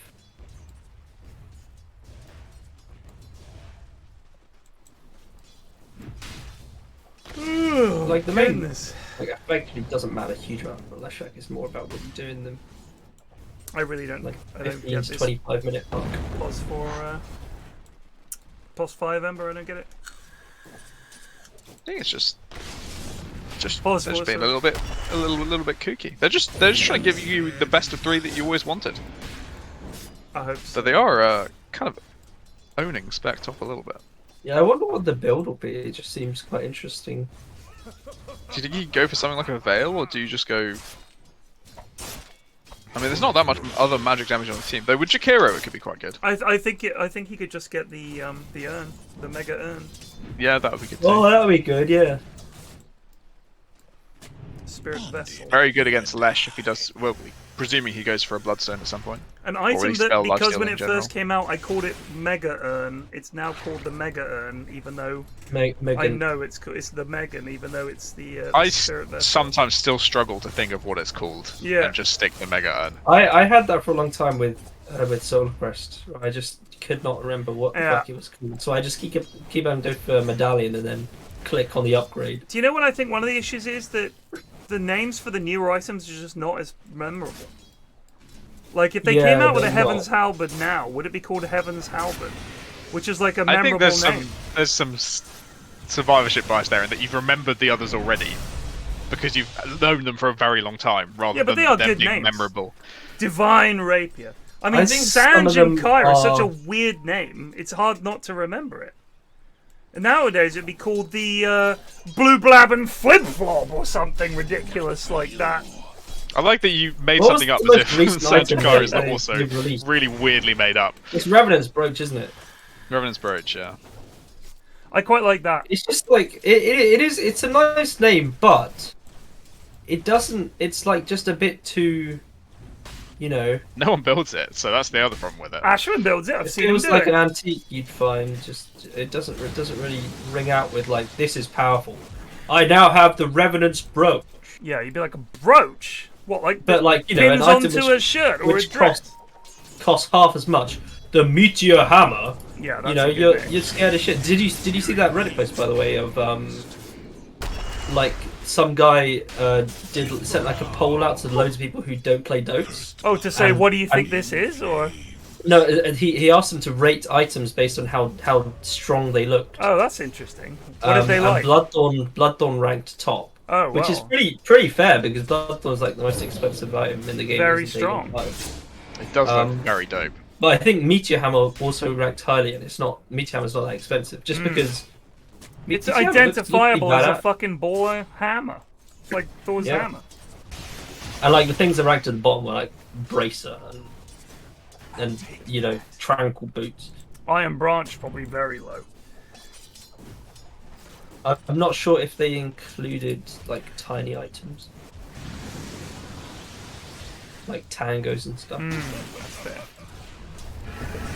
But I think that the top two were Bloodthorn and Silver Edge.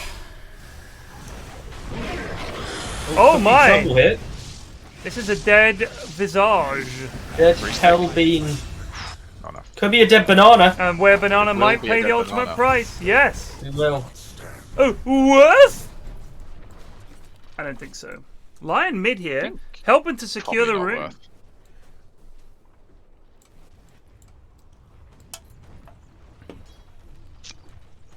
Don't know what NZ's doing, but just hoping it's still bot or something. I don't know. That was really odd. Well, you can see the bottle, but punch whatever. Oh, that's That's okay, nice. Well, DD gone. That's nice. Trouble maybe for Stiggy and Aim later. He's being beaten down. Nice body blocks, nice bashes.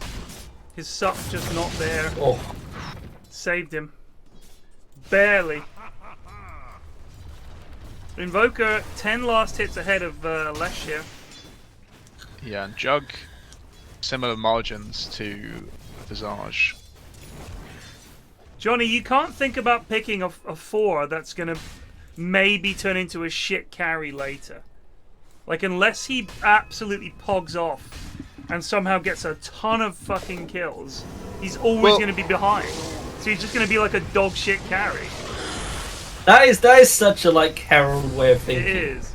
Like, well, I mean, we've got to get the Ember just in case the game goes late, and then Ember can obviously do. He's like an extra carry. This support Ember that hasn't been farmed all game can beat the Spectre. What it actually is a POS 4 that has a lot of jump. He does have jump, but as does Slardar. It's just extra control, I think. You just want as much as you can get really. When you're playing heroes like Sky no and Lion. Use for picking Ember over a different hero. No, there's plenty of better POS 4s you can pick. He has some uses. Compared to like the POS 4 Shadow Shaman that Mancaf ran last game, I'd say it's arguably more useful than that. I would agree with that. I would say though that I think that it was a POS 4 Shaker last time, right? With a POS 3 Viper. Yeah, I think that was a good POS 4. Like, he actually did well with the hero, did some really good stuff. And of course they won the game, so I thought that was much more hype than this dog shit Ember. But you know, what do I know? I'm only a C-tier caster. Both said it. We know it's true. I mean, I'm just down in fucking E-tier, bud. Yeah, I know, mate. It's fucking. I'm the worst of the worst. You did skive off for like a month and a half in a row. That's true. Maybe that's. Well, no, the thing is, if that was the justification, he could have said it. But he has no reason why. Well, he didn't want to. He didn't want to anger you. I just, that is angry. True, I do hold grudges. And I think if you're gonna stick me down in a shit tier, put me E with Plague. If you put all three of us in E tier, that's funny. Instead, he put me in C tier, which is almost like he did think about it. I thought, no, I'll put him in C. It's like, what the fuck, you dude? I might go for a kill here mid on Invoker, but nah, just hassling. This is the biggest. Sorry, go. No. I was making meaningless points about lists. You talk about the actual game. The biggest problem for the mid that faces against Crosswets Invoker is he can't have impact on the rest of the game. Or if he does, he has to fly out a shit ton of mangoes to himself. Like, this Lesh can't go gank because his mana is always drained. Regardless of what runes he gets, he's never going to have enough to make, like, a nice, easy gank work. Or he's going to have to time it exactly when the rune arrives, in which case it's super obvious. Yeah. Oh, look, Lesh has disappeared after picking up a haste rune. I wonder where he is. They're going to get tier 1 top here. Could this be a quick 2-0 for LLL? Wouldn't surprise me if the lads just ran over them. We are forgetting Spectre and what she has done in the last few games that we've watched. It's a very good point. The lads cannot go high ground. Whatever is wrong with the lads, high ground is not where they are. Yeah, when Live Love Luton last played Mancaf, which was the upper bracket match, how many stand-ins did they have again? I know Kieran was standing in for them as a pos 1. Did they have any more than that? I don't know. Because Kieran was the double TP in.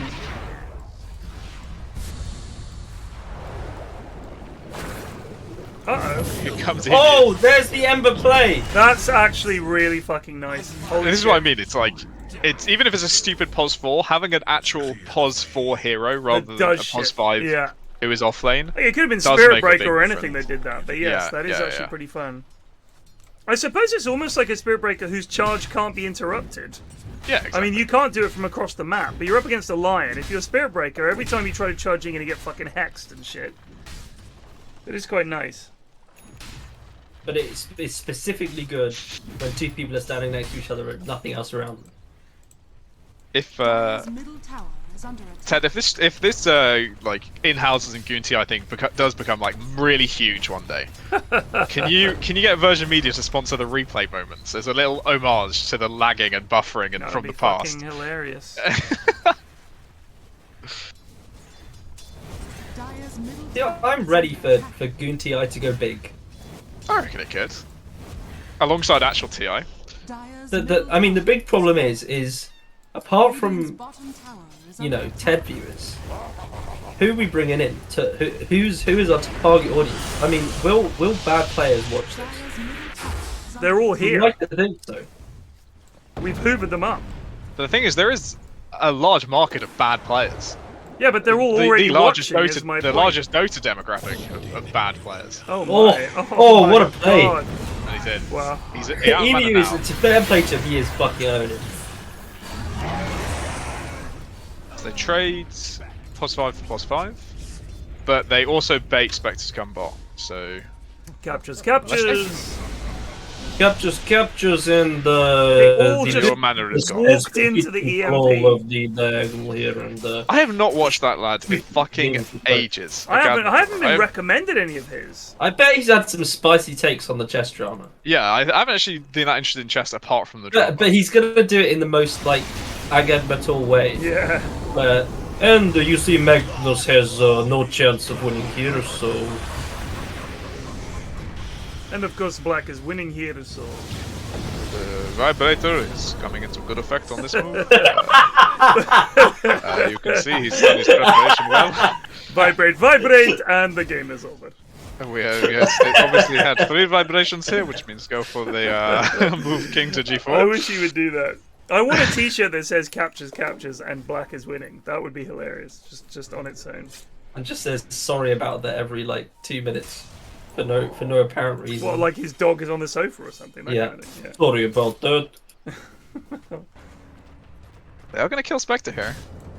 His other favourite line is, and from this move we have a completely new game. Yes, that's another classic, which always fascinated me.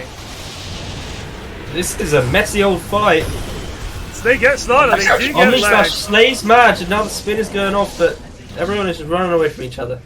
So 2 for 1 though, on the pos 1 and pos 2, that's pretty large. I don't know how Spectre died. Where did she die? How mad can I Spectre get? died in that same Did you fight listen to what earlier. I said, 68-inch pianist? About the fact that if you put me in C tier, that's not actually, like, funny? Like, put me E tier, if it's a funny joke tier list. Put me E tier. But C is, like, the whole point is, he made a point of putting me C tier. Which is like, I don't get it. I just find that super mean. I'm genuinely a little hurt. If the lads don't want me to cast the in-houses, I won't cast the in-houses. If they like me casting in-houses, I'll cast them. I'm just saying, you know, if you'd rather get Amos and fucking Red to cast them, I'm sure they'd be happy to do it. I'm just a little offended that he specifically put me in C tier. It's upsetting. It's upsetting. I thought the people liked the casts. I love how much of a dickhead Emu is being. Regardless of how well he's playing or not, he just walked up and took a small creep CS from Spectre. That's such a dickhead move for so little gain. Just fucking rude. Going for the drums. He's got the drums. That makes sense. Yeah, it does. I like most of what he's doing like a so Wraith far. pack afterwards? What's the plan? I don't know. I think it would make a lot of sense to go Wraithbacks. At the same time, I still think Veil is a decent option, or like a Yules or something. He needs some kind of silence assistance. To be fair, Lotus as well could be good. Yeah, I think Lotus would be pretty good against Lesh. What if you just went Axe and just said, I'm actually going to do some I was thinking Shards could actually not be too terrible. Making your Fire Remnants a lot stronger and deal more damage. Plus, it refreshes them when you get kills. And he's going to be in there getting kills and dying a lot, so it could be good. But the drums with his very physical damage team is what you want, right? Like, you got this Slardar build, and now you have the drums to help amp up everyone else. Roche will die even quicker now. Tower's the same. He may go for the Boots of Bearing at some point. Yeah, I know Emu isn't Divine 3. But what rank is he? Because he seems really good. Yeah, he is very good at the game.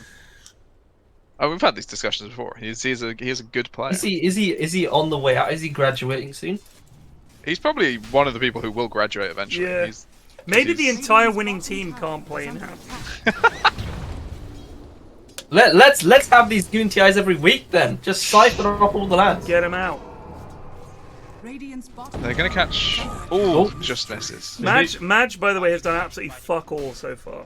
Hasn't even managed to take the opponent's mid tower, and that's kind of a big thing with Lesh. I feel is taking buildings. Has taken nothing. They haven't lost a building yet. They are losing bot for free, but who gives a shit? I mean, they really went all in on this Lesh being like a specialty pick for them. If they were first phasing it alongside Spectre, with no real tricks of like it's actually going to be a support, you're just going to have to play Lesh into a pretty bad Lesh game.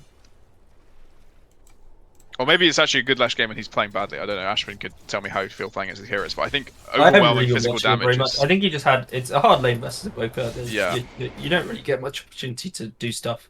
I think he probably could have been more active going around the map because at this point you're getting to the point where you're not as strong just because people can turn around and kill you all the time. Here's a message from Johnny. No chain. CHANE. Is that slang for something? No chain? For Ember searing chains, I presume. Oh, he meant chain. Okay. Alright, it is CHAIN. That's fair, Johnny. Because he then spelled infinitely wrong. So maybe he just can't spell. I'm infinitely better than Were Banana, but I'm criminally underranked at Herald. Maybe he's not talking about searing chains. Because why would he bring Were Banana up? I don't know. Were Banana playing. Jug. No chain. He has your mum's grumpy nerd though, so he's back in my good graces. No chain. Can't find a reference to what no chain means. Your mum lent it me for the night. Oh dear.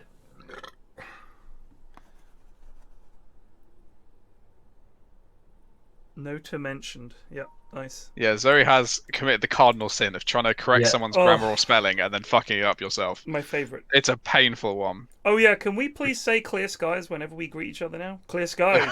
No, not clear skies. That game is not super scuffed, but the whole clear skies thing really throws me off. Yeah, it's like every time you meet an NPC, they're like, clear skies to you, friend. Clear skies. I was watching for like 20 minutes, and I was like trying to concentrate on something else. Every 5 seconds, Arcana Divalorum or whatever. Yeah, the magic is so I can't stand it. This guy is just so obsessed with saying that. So that was because I was identifying like 10 items all at the same time, and you had to do them one by one. Because that's how they do it in Dungeons & Dragons. You know, you have to go and say, right, I want to identify these 8 items. So you have to cast a spell, select the item. So you go to Ritual, identify, select the thing you want to identify. It identifies it, and he goes Arcanum Divinoris or whatever. And then you do it again for each item in turn. Rather than just saying, take the time to identify all my items, which would be a UI choice that they could have made. Or even in like something like Divinity, the sound isn't like Arcana Divinorum. It's just right, and then just like that over and over. I do think it's an interesting choice because I've just started playing Pathfinder, the new Pathfinder, not new, the more recent Pathfinder, War of the fucking overbearing something or I don't know. Anyway, and there's a lot of voice acting in it, but it's all there's not the animations that they have in Solasta. So I say animations, if you can call it that.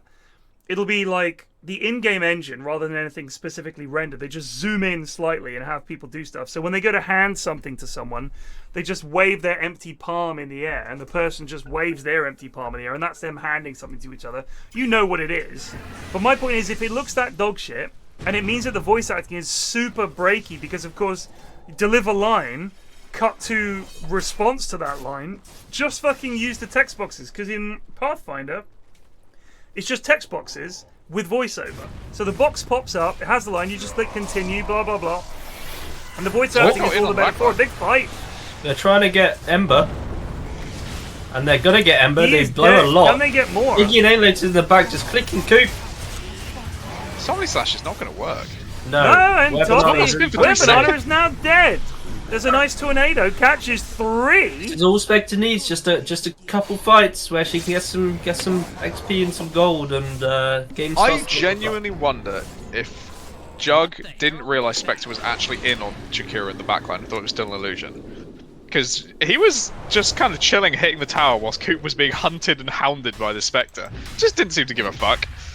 And Spec was like, not when there any creeps or any other heroes, could have just killed her at any point if he turned an Omni Slash, but no, he was just happy to hit tower. Fucking Johnny, man. It's just so stupid, but it makes me laugh. He is funny. He's funny because he's a goon. A true goon. Oh! Visage is in serious peril. I think Invoker should kill him pretty easily here. This is Double stun coming nice in. stun. Very nice. Oh, what a stun! It's still a death for Hellbeam. But... Good silence as well, but not fast enough for the hero. The lads are attempting to do the save thing here. This Spectre needs to get the fuck out of here. He's got the pig pole to safety. Will Madge do anything in this game? For the most part, You will, at some point. So my concern is, he is up against a Jug, who can just spin and ignore all his damage. And he's also just going to get fucking destroyed by Slardar and Invoker, because Invoker's just going to take all his mana, and then you have a no mana Leshrac with a Slardar up his ass. I don't know what he does. I think one of the eternal weaknesses that I found with Leshrac is that people always like to focus you because you're generally like the tanky hero doing a lot of damage. Right. But in this game, everyone just wants to go hit Spectre instead. That's true. Slardar dead. Oh, they catch Jug, but no reveal. The Ice Path to block them off. They can't get more. They did get Slardar there. Yeah, I'm interested by not going Bloodstone as well, but you know, he wants to get the BKB. Mancat's starting to come back into this. He may go it eventually, but I would also be going BKB here. Yeah, I think it's just because he had such a bad early game. Yeah. It's a bit rough. 3 bats with a fascinating comment. Drum feels like it ought to have a silent letter in there somewhere. Or like an like E an on the B, end. yeah. That no An one H? pronounces. Drum, D-R-U-H-M. I was thinking drum. like as in dumb. Like a B on the end. Yeah. A B on the end. Drum. Yeah. I mean, you know, it is mad that dumb is D-U-M-B. You stick an R in there and take the B off, and it sounds the same. Drum, dumb. Why is there a B on dumb? Why? Well, it isn't the thing like that. All these things where they were silent, they do have silent letters that they were pronounced in the past. I'm like, sure you would have pronounced it dumb. Well, it's like, that. I mean, you know, with a lot of place names in the UK, their spelling has not changed, but their pronunciation has, because the people who live there generally couldn't read and write. And got sick of saying Worcester when they could say Worcester. Spectin on the That Jug. is a dead Ember. Kill a member at the start. This is a big. We're on a very low. Holy shit, this Macropie is doing work. There's the Omni Slash. Gets the Omni off. Doing decent stuff. But he hasn't got anyone yet. He hasn't got anyone. Can they get matched? Ember buyback. Oh, the finger! Dieback. Ember dieback. Holy shit, they're all still going here. They are down their Lesh. They are down their Visage. Can they get more? Huge slam! Huge slam! They get him! Where is NZ? NZ's running away from these birds, mate. Oh, I wish you could see the cooldowns of Invoker spells, like, just normally. Yeah. Like, if you open up the spell thing, it shows you the cooldowns. Of Because the I'd love to know non-invoked if he had any spells up for that Slardar return, they could have killed. But if he knew his cooldowns, he may have been right to leave. I can't tell, but it didn't feel. I think he still had. He probably had most of his exile spells up. He's going to go for something here. He's going to go for something here. I really think that was their opportunity to win that fight. Was trying to follow up on Solarstone. This is now getting into dangerous territory for Live, Laugh. Lads, look at the win probability graph. Peaked at 67-33. Now it's in favour of Dire. 66-34. This is what happens with Spectre. The lads. It's got to be banned. The lads do not know what they're doing against Spectre. You must ban the Spec. Especially as the fact that I'm still quite annoyed by that they had 5 picks to counter the Spectre and did not. Yeah, they've not done it at all. They don't even have any Silver Edge builders really, unless Slarder's going to go it. I think Jug could do it, but he's just so far It's behind. not natural for Jug to build it though. No. It doesn't feel like it's pleasant for Jug to have to build it. Yeah, that's another thing in Solasta. The characters are so mean to each other. Like, your party of lads who've been through all this stuff, one of them, you miss a hit, and the cleric will say, "You suck." It's like, what? And sometimes he says it when he misses a hit. So it's like, dude, you're a cleric. You're a lawful good cleric. What are you doing? Yeah, it's a weird game. It is. The combat is fun. There are some of the spells are so fun to cast. Lightning Bolt is very pog. Fireball is very pog, and it is just straight up turn-based strategy, kind of XCOM-y in a way. Mainly fighting. There's not much fucking about. Very few puzzle levels. It's a good time sink. It's all right. Does make me want to play XCOM again though, which is a danger. Yeah. Because that's a full fucking month commitment, finishing another XCOM playthrough. If I do it again, I'd play it through on a harder level, but go on. Harder difficulty or like more modded or something. I mean, it's already modded to fuck. Oh, is it? Yeah, like I can't play Long War. I can't do that because that would be miserable. Months of work. Like every fight is like, every pod is like 10 lads. Fuck that.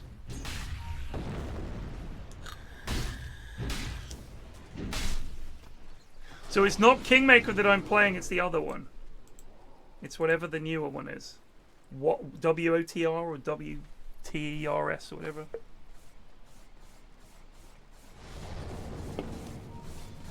I really can't wait for Baldur's Gate 3 because that looks like... Did you guys play Mass Effect 1 and 2? No. Played the first one. So Mass Effect 2 is one of my favourite games that I played of that kind, a sort of role-playing, action role-playing game. Sort of like The Witcher, but in space, really. And you've got your party of lads and all the rest of it, and the plot in that, the acting in that, the cinematic moments are so fucking good. Like, it is really, really, really good. Even some of the Witcher stuff was quite scuffed, but I loved it. But honestly, the Mass Effect was incredible. Maybe it's dated now, but it was absolutely fantastic. So when you play a game like that, I kind of get why games put it in, because it's like, well, we've got to have voice acting and cinematics, but if you can't do them in a way that looks good, just have text boxes. Honestly, like you can do the voiceover, but it just feels so bad, especially when they make a joke. The jokes have to be good. Otherwise, you can have a really good series of dialogues and then two terrible jokes. So that's it. It's killed it. It just seems so bad. I see a the demi smoke here. The old 2 heroes smoked trick. Nutkin no longer smoked either. So that I don't know what that was. Invoker has BKB. Is that fresh? Invoker's BKB is fresh, countered by Lesh's BKB, which is flying out to him. Spectre, I think they want Spectre Ags ideally, but they've got Wraith packed up on Visage as well, so the damage will be a lot lower. They're also approaching Atos on Sky. There's going to be a big fight here. This is the 25-minute to half an hour fight. It happens every single time. It's going to decide the flavour of the next 5 or 10 minutes. Certainly could decide who gets Roche. We've already seen Ember expend a buyback. That should be down. It's also set him back. He's gone bots. That surprises me. Yeah, I know he's gone bots and Maelstrom. I don't know what is going on. I was, even before the item build, I was going to think Sleight of Fist was probably more valuable to max than Flame Guard, just to give you the extra range of catch. But if he is trying to transition, he might be trying to farm with Flame Guard. But so the fucking Johnny might be right. That their plan here is we'll get an extra carry on top of the Spectre, albeit a very. I don't necessarily think that one. Maelstrom is the most effective use of money at this point. I honestly think him just getting a BKB would be better. Yeah, it would, or getting like a Dessa or something would or with better. corrosion, even for a very valuable minus armor. And Maelstrom is in many ways a farming item, which he's gonna probably get around fucking like 35 minutes. What are we gonna be using that for? I think it's a really, really, really bad boo-boo, but you know, you never know. Maybe it's amazing. I mean, I'm just trying to justify it to keep this alive. Oh, they get the spin off. Can they get on top of it? He pops his BKB. Nutkin already at half health. They've got Skyrath as well. He's just standing in the macro pie. He's dead. Jug is fighting a Spectre Illusion. Meanwhile, on the back lines, they've got two. They got Slaughter, they got Jakiro. They're going to get NZfedX as well. The Jug ult does go off. Bibbity boobity boob. He's going to get down too. He's just Ember left. They get the stun off him. Can they get him? I think they can. He tries to get away. Nutkin turns around, sucks his mana off, has Hex. They're all dead. All they lost was a Skyrath. So we were saying, is Lesh going to have much impact in this game? And he hasn't in a lot of the early game fights, but he has farmed really well. And his item timings are absolutely spot on. And you can see how much it pays off in that fight there. Like, if he didn't have BKB or Shard in that fight, he doesn't do as much as he did 3.5k damage. Spectre did 4.5k.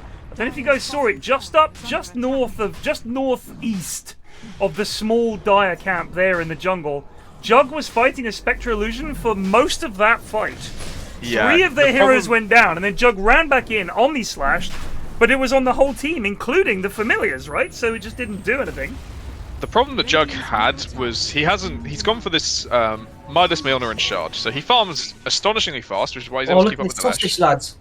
Just sorry to break things up. Donde this is phenomenal. Donde es? This is phenomenal. Is that the Radiant Triangle? Radiant Triangle. It's gonna get dewarded. No! Oh, it's the smallest sausage you've ever seen.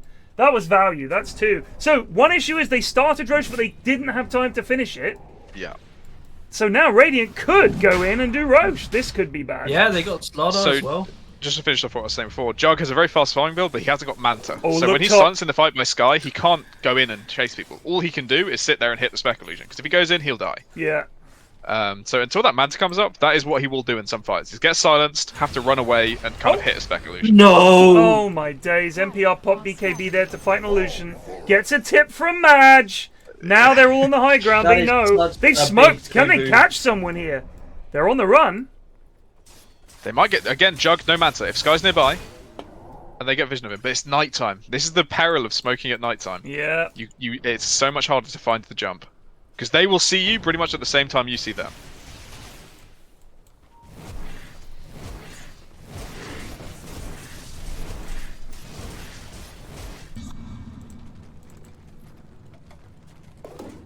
Game 3. Game 3. Game 3. It does seem that way. Spec is close to being online. Lesh is no longer that vulnerable in the fights. I mean, I still would like to see him go for the Bloodstone eventually, but you know, if he goes something like a E-Blade instead, or at very least a Ghost Scepter to deal with Jug, it would be fine as well. And Sky's solo kill pick-off potential is online, so unless Jug has a Manta, he can die 1v1 to the Sky very easily.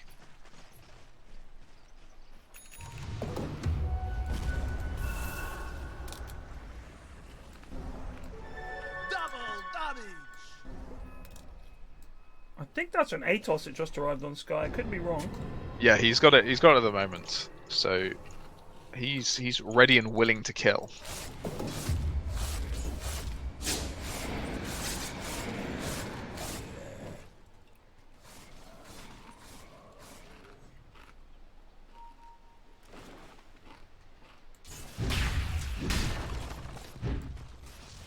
So someone asked in chat about XCOM Chimera, but I don't think that's the same kind of XCOM gameplay that you liked.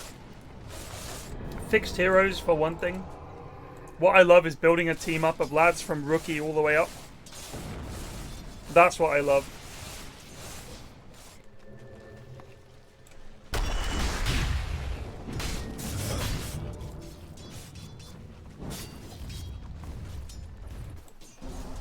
Dire's bottom tower is The other issue that I don't know if we've talked about yet with this Ember build is he's kind of starting to take away from his cores a bit. Like NZ's net worth is suffering, and Emu is going to be taking up farm that he would not normally be getting on a standard POS 4 because these boots are traveling around and trying to push out lanes. It's a valuable role.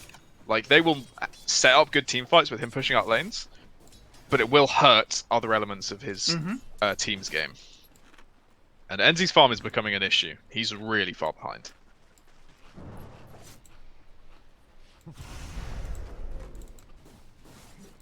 And given that NZ is probably their late game solution to Spectre, it's important that he gets money.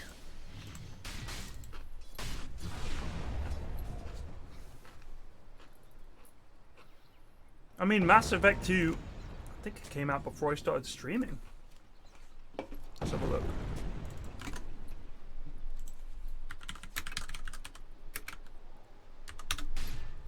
Came out in 2011. Oh, 2010. So yeah, I played it just before I even got into anything, really. Dire's top tower is under attack.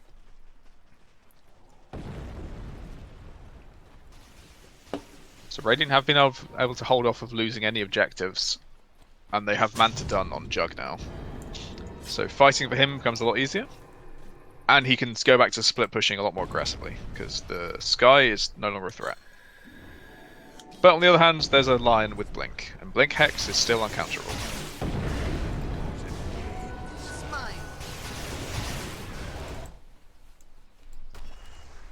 Is it flying to him now? It is.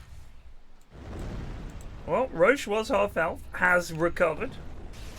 Still the first Roche. 33 minutes in, no one's been able to take it. The fights seem to have been... There's so much damage on both these teams that at post-fight, you either run back to base, heal up, TP back, and try to take Roche, but they're both having to use so much stuff just to stay alive. This could be trouble. Can they get on top of this Spectre? Oh my goodness, they're looking. Good heroes, but the Dire team is right there. I don't think they have the damage killer before there's the meatball. They don't get the silencer with Banana, but he just spins. Not doing a huge amount of damage here, spinning around. In comes Madge. The jump goes. Wow, they blow up Jakiro first of all. Who's that they're going to get there? That's Jug. Dead for 70. They didn't lose anybody. Holy shit, these lads do the damage. That Jug ult did nothing. Oh, they catch him! They catch the slaughter! He must have been 0.1 second away from TP. Straight into Roche. Surely straight into Roche. Yeah, you'd think so. It's also the damage problem. It's partly Spectre's nature for the initial jump, but you click on this Visage build, Pipe, Wraith Pact, people will not be taking damage in these team fights unless you're handling that problem. Who do you think did the most damage? Without looking at the fight recap, who did the most damage in that fight? The most damage in that team fight? Spectre, easily. It was... Well, oh, sorry, for the Dire team. For the Radiant team. For the Radiant team. For the Radiant team. Probably Invoker. It was Jakiro. Jakiro. It was Jakiro. It was undeniably a good macro power. But I don't think that... I think that might have been on a lot of illusions as well. Just didn't really do anything. Yeah, well, they can't. I mean, it's unfortunate, but unless they are capable of killing this Wraith Pact at the same time whilst controlling Spectre and surviving through the Lesh BKB, it's a lot of things they have to do really well to win a fight, whereas Dire have a very easy strategy. Like, they didn't even start that fight. They got jumped on, and it's very easy for them to still take the fight. Pipe Wraith Pact. Jeez, these guys hate fun. The delay's got worse than before. It doesn't surprise me, mate. It's up to 8 minutes now. Yeah, it's fucking shocking. Streamed this afternoon, and it was fine for a bit, and then it went to shit, and now it's been shit all evening. I wish there was something I could do about it. I don't know. Just praying for them to sort their shit out. I mean, it was fine for ages, right? It was fine for absolutely fucking ages. I think I'll get an engineer out here, and you know, maybe they'll replace the box, or they'll find something that's wrong. I don't know. But at this point, I'm open to the idea that maybe it's the equipment or something, but I honestly, I can't explain it. I can't explain it. Other than they sold me fiber and it's not actually fiber, which is the truth of it. Zember is approaching his BKB. That is actually quite important for kind of bummed, yeah. For Dire to fight. He's catching up to his Invoker, who is still item progression has stalled completely. Yeah, I think the Invoker decision not to get a Midas is costly. Yeah. I mean, yeah. He didn't really. I mean, I don't know if you hear, but I was saying that Ember is also taking some of the farm that Invoker would naturally like to go for. Which is a good shout.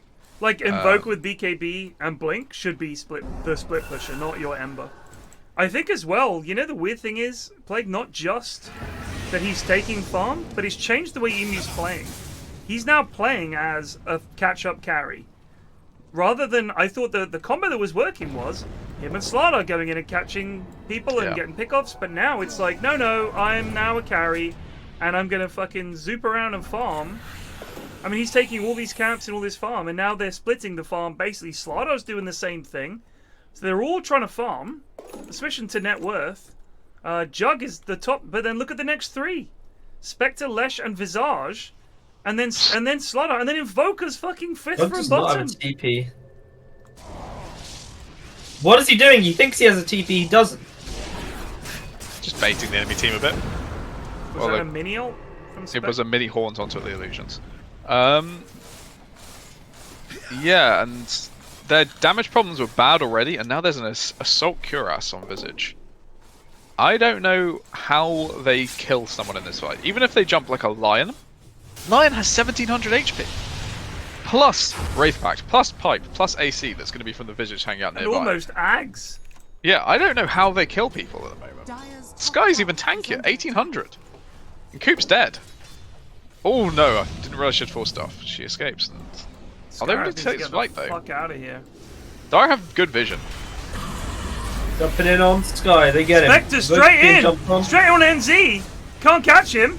He's got a reveal! It's Jug versus Spec in the back line! This could be trouble, he does still have Aegis! Emu with his BKB, fresh BKB up! I'm watching this fight, Spectre versus Jug! On the back line's what's happening! They've lost Skyra, Emu's looking as well here for Spec. Spec gets the horn off, there he is, he's on top of where Banana can't get more. He got the Invoker, he got NZ! The Ice Bath will buy him some time. Emu's off pushing mid.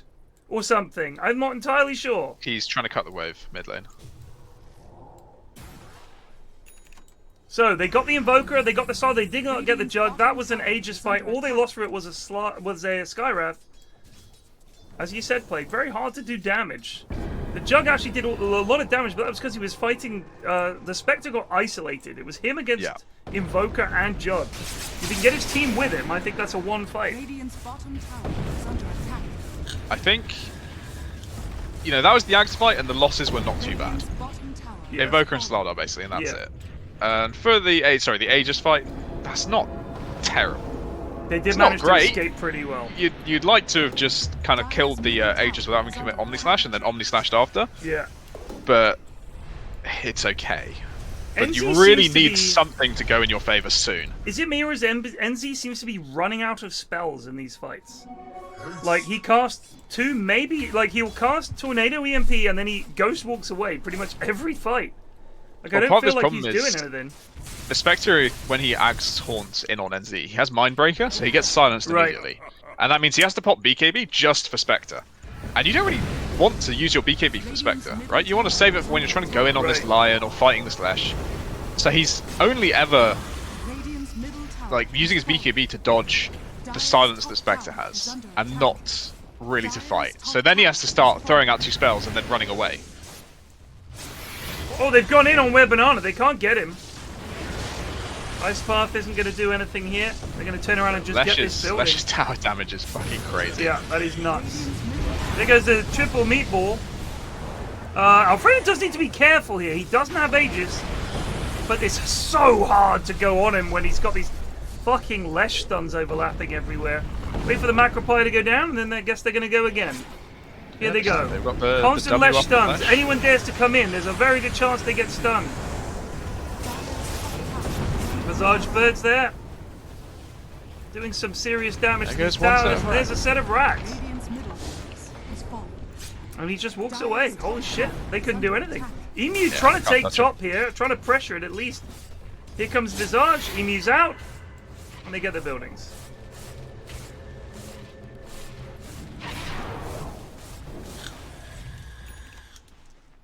So, once it ranks, not too big a deal. It's manageable. And this game is still, this jug is still very farmed, but he's having a lot of trouble getting people in a position for him to hurt them. And that's partly because his team is not very farmed. Like, all 3 of the 2 cores plus the semi-core of Ember are very far behind. That means the lockdown isn't there for him, the support in the teamfight isn't there for him, so it is very much all on Jug to do everything. He does have Silver Edge though now at least, so if they get a jump like they did on Spectre before, when they were by the tier 2 dire bots, she will die this time. Radiant's top tower is under attack. Wow, that went down quickly, holy shit. Radiant's top tower has fallen. Did he sell his Midas to do that? Dire's bottom tower. What, to buy Silver Edge? Yeah. Yeah, he did. Radiant's top tower is under attack. That's bizarre. That's really weird. I mean, Radiant's top He tower doesn't has even leave him with fallen. money for buyback anyway. Dire's I guess they just Yeah, feel they that's have to just- win this next fight. Radiant's top tower major is under desperation attack. plays, but at the least, Dire will not be expecting him to invis in here, right? So they don't have detection down. Radiant's structures are fortified. But his team is like not ready for this. Slaughter was not ready to jump in on that. Nope. Total So why did absence he? of Why did he comms. go for But it? Alfredo has gone in. The BKB is used, and Banana's dead. He's dead for 84 seconds. This is game. Imagine that fight, but they've done it right. With any Slaughter's comms, with any comms at all. and it's Instead weird of because just comms, silver edging in like you're gonna one-shot him. Radiant's top barracks has Radiant's top barracks. comms is not normally an issue in these GOONTI games. People are taking this seriously and talking, and it's not the pressure of being actually on stream. He's called it. They have called it. I think it's fair enough. That was their one real chance to get a call back in the game, and they fucked it. So, I don't I understand don't how... think they can pick Jug. They have to pick heroes that are actually capable of putting out damage in teamfights, like CK or some shit like that. This Jug is so weak. I just don't understand why they got the surprise Silver Edge, but they didn't call them.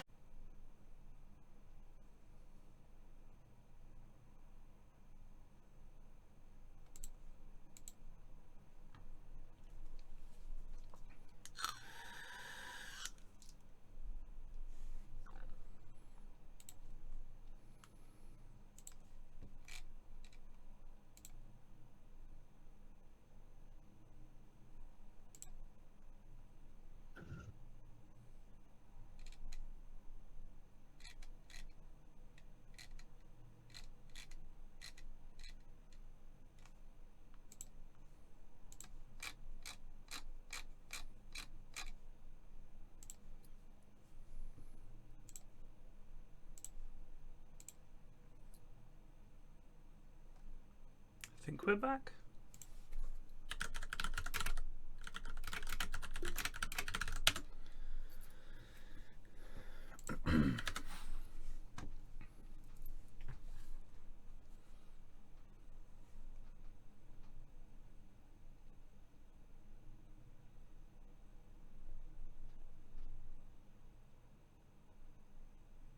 Now.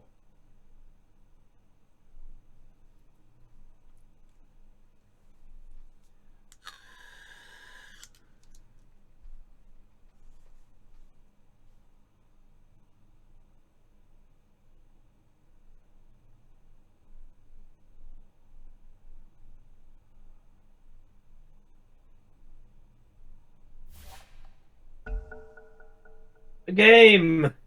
Let's find out.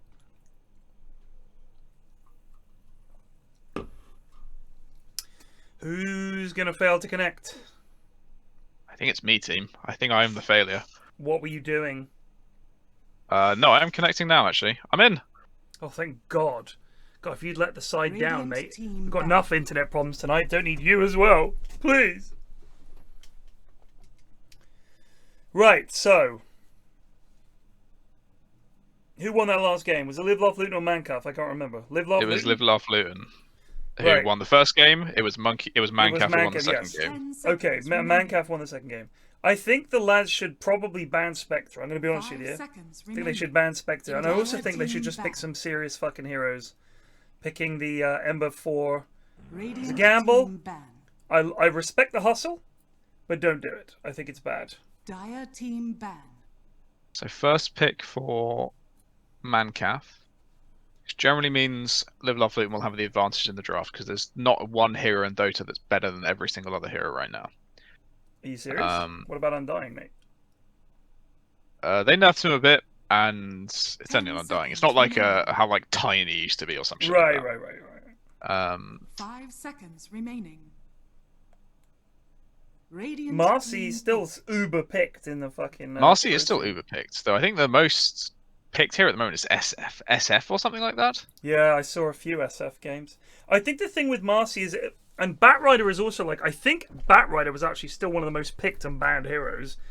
I mean, Bat is very strong, but also, and I say this every single time TI comes around, is there are some heroes that do things that other heroes don't consistently. And one of them is grabbing a hero, taking them out of the position, your entire team is in position to capitalize on this, kills that hero, and then it's 5v4, and you probably win the fight. That's pretty much how it goes.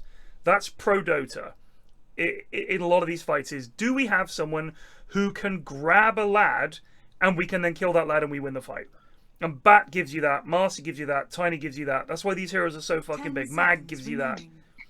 Like, if you think about the other things those heroes give you, you know, are great, don't get me wrong. But it's basically, can we just fucking get a lad and kill him? And it makes such a big difference.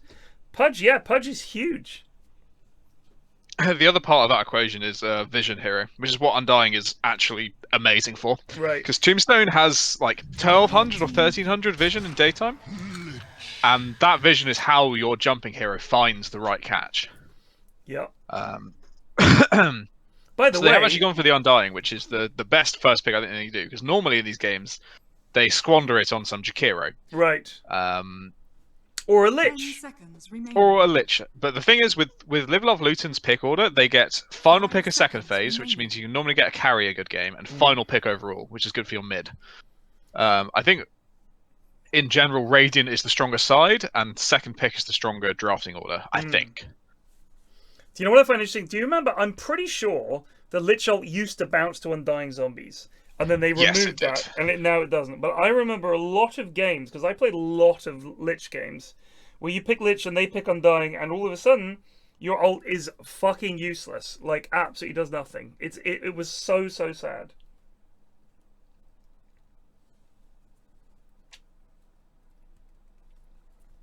So for Live Love Luton, you probably want to pick your off lane here. Or you can try and pick a mid that you think you're very confident you're going to play well. Well, last time they picked Invoker, who I think NZfedX did well mid. He did and then well, yeah. Didn't really do anything after that. Just basically ran about. Radiant team pick. I like that pick a lot. I mean, obviously they're going to try and lane Undying against you, which is a bit of a pain in the arse, but Primal Beast is crazy. So they're going to stick with the Lesh, even though he struggled in lane versus the Invoker. They were like, it had a lot more game impact, which I think is correct. This Lesh was probably more than Spectre the bigger part of the win last game. Spectre was very annoying, but as Ashman said, they were focusing Spectre so hard it gave Lesh an amazing game. But didn't you feel that... I don't even think it was necessarily a draft problem for L Cubed. I think the issue that they had was... They did this thing where they had this combo that was working in lane, and then they all fucking went and farmed. And they played this unbelievably conservative defensive Dota with an Invoker who'd won mid, and an offlane who'd done well in their offlane, and they just didn't fucking hunt ever. Like, the Spectre just farmed for 20 minutes, job done. They definitely took their foot off the gas, but they also... They knew it was Spectre Lesh, and they didn't really counter-spec at all in the draft. Yeah. So when it's a first pick Spectre, and it has still a pretty good game, hero-wise, it's a problem. I'm actually a little bit surprised they took Lesh over Visage. I think Visage was very good for Bean. Visage was really good, yeah. I think his way of playing with the auras you can do on other heroes, and they maybe felt Lesh was more important for Maj than anything else. Given that it is Maj, I'm wondering if he would try a Pudge, but obviously not now that Lesh is in.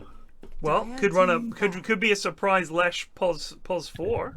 They could, yeah, they could try and switch it up on last game, which would, obviously they won last game, so there's less incentive to try and change things up. But it would be a clever way to mess with Dire if they go all in on countering Lesh. Like, I think the right pick here for Live Laugh Luton is a Nyx. I think Nyx is very good against Lesh, and the vision he provides for your Primal Beast jump is amazing. Like, if Nyx starts the fight and then Primal Beast follows it up, it's a lot harder to counter than Primal Beast charging in, where you have a little bit of time to react. 5 seconds remaining. Obviously, that's a double melee off lane into presumably a POS 5 Undying safe lane, which is rough. But I think Nyx is very good in Dota right now. So the lads are all in chat the other day were saying Nyx is a dog shit hero, but I feel like against AOE, it's still really fucking good, and it is brave. The cardinal sin has been committed. They The POS 4 said. No. The POS 4 said, you know what, lads, give me Rubik, I'll carry. But at least it isn't as bad as Jacobs' last pick, Rubik. That's the true cardinal sin. These are strong. So now, favorite hero. My favorite hero, but they should have run Undying safe lane to counter Primal Beast. Now they've picked CM, it's going to be Crystal Maiden safe lane, who is I don't know, I've never been more sad playing Primal Beast than playing against fucking Roots and Slows. True, actually. Maybe I'm underrating CM against it, but I will say this, that you get one decay off and then Primal Beast is still up your dick. Like, it's not... True. It's not like a stop. You're right, actually. You're right. They should run CM safe lane. It's better than Undying. I would have boo-booed the draft at that moment. you lads wouldn't have. You just got to play Primal Beast and understand the pain of laning against Slows. Rubik has some nice spells to steal here, to be fair. Tombstone is nice. Yeah. CM ult is an easy steal. Lesh Stun is a nice steal. So this could be interesting. They did lose to Spectre again, Bob. Yes, very much so. Lost a ton of viewers. Shout out to Virgin Media, sponsored by Virgin Media this stream. If you're looking for an internet provider in your area and you have any choice, do not pick Virgin Media. Would be my recommendation. Ooh. Okay. Wow. So now they have the counter pick versus Wraith King. They do. And Lesh. Now, I'm not saying that Anti-Mage is looking pretty fucking good here, but I'd play AM this game quite happily. It's pretty spicy. The downside is AM is not a hero that builds BKB, and Crystal Maiden and Lesh destroy heroes that don't like building BKB. The counter to that counter is, of course, to just man up and build a BKB, right. But, when you're playing an AM, you're in a very AM mindset. Radiant team ban. Sniper. Oh. I think you mean ho ho hoo hoo hee hee. No, Tiny has not been picked at all.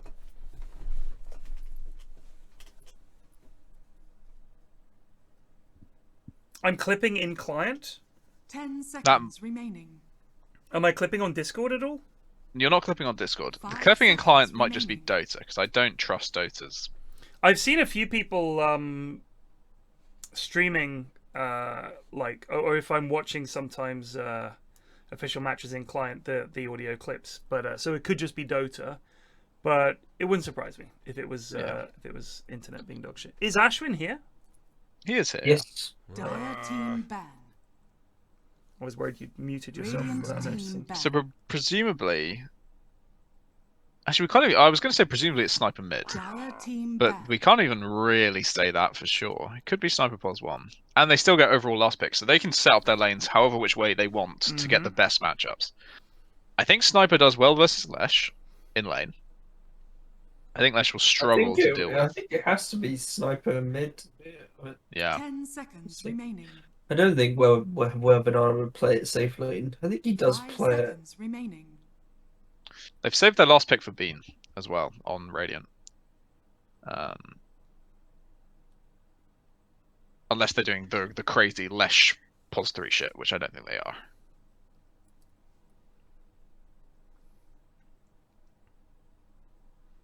Well, for anyone that's still watching the stream, and I appreciate if you are, I do apologize.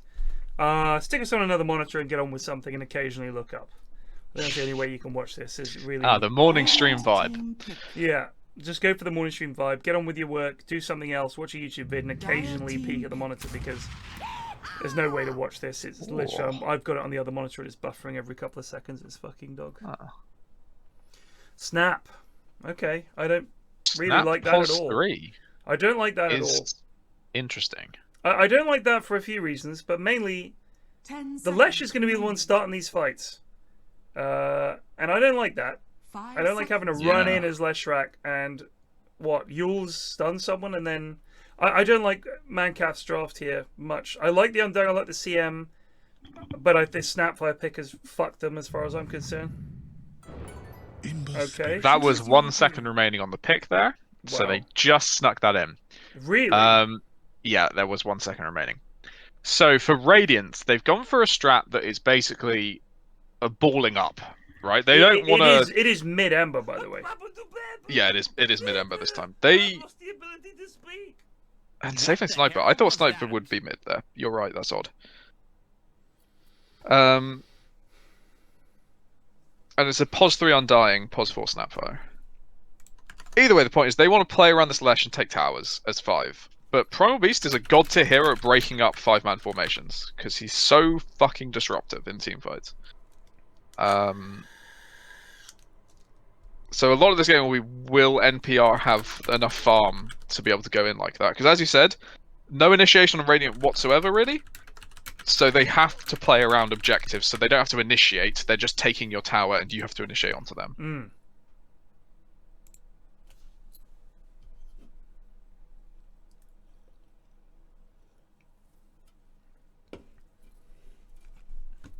I mean, if I was a betting man, I'd say Dire probably got the easier to execute draft, but they also have a Rubik, and picking Rubik in the clutch, like best of one or like last match of a grand finals doesn't work historically.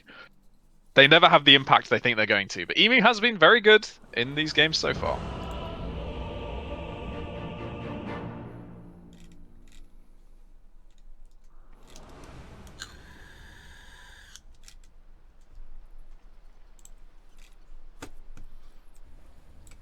Here we go. My keyboard is not working. Prepare for battle. Alright. The conga line has begun for Radiant. Dire, no such camaraderie. Fight.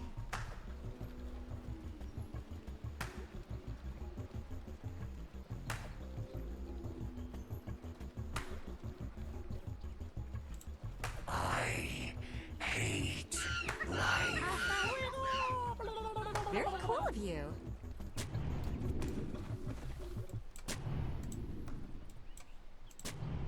Cheeky wards being placed. I'm still confused if Jonas, who hasn't played Dota in 5 years, has any input when it comes to drafting and stuff like that, or if he's literally just like their, in name only manager. I think he probably helps organise them a bit, but I don't think he's contributing to Dota drafts. No, he might be doing research on the other teams and things like that, looking up what they like to play, what they've been playing in other games. The kind of shit that is quite helpful to have someone else do. True. Because I know Snoog has done that quite a bit for the team that she was manager of. I think Red has been doing similar things for Live Laugh Luton.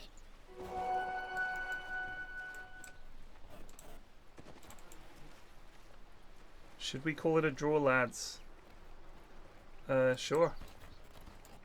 No winners. My God, this has been a longer shift than the old in-houses. Yeah, it's 11:15.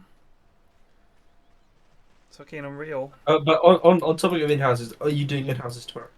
Yeah, of course. Yeah, I fucking love them. If we can get lads, I'm down. This is my last week before I go off, so... Yeah, when are you actually heading out to Singapore? Next week. Oh shit.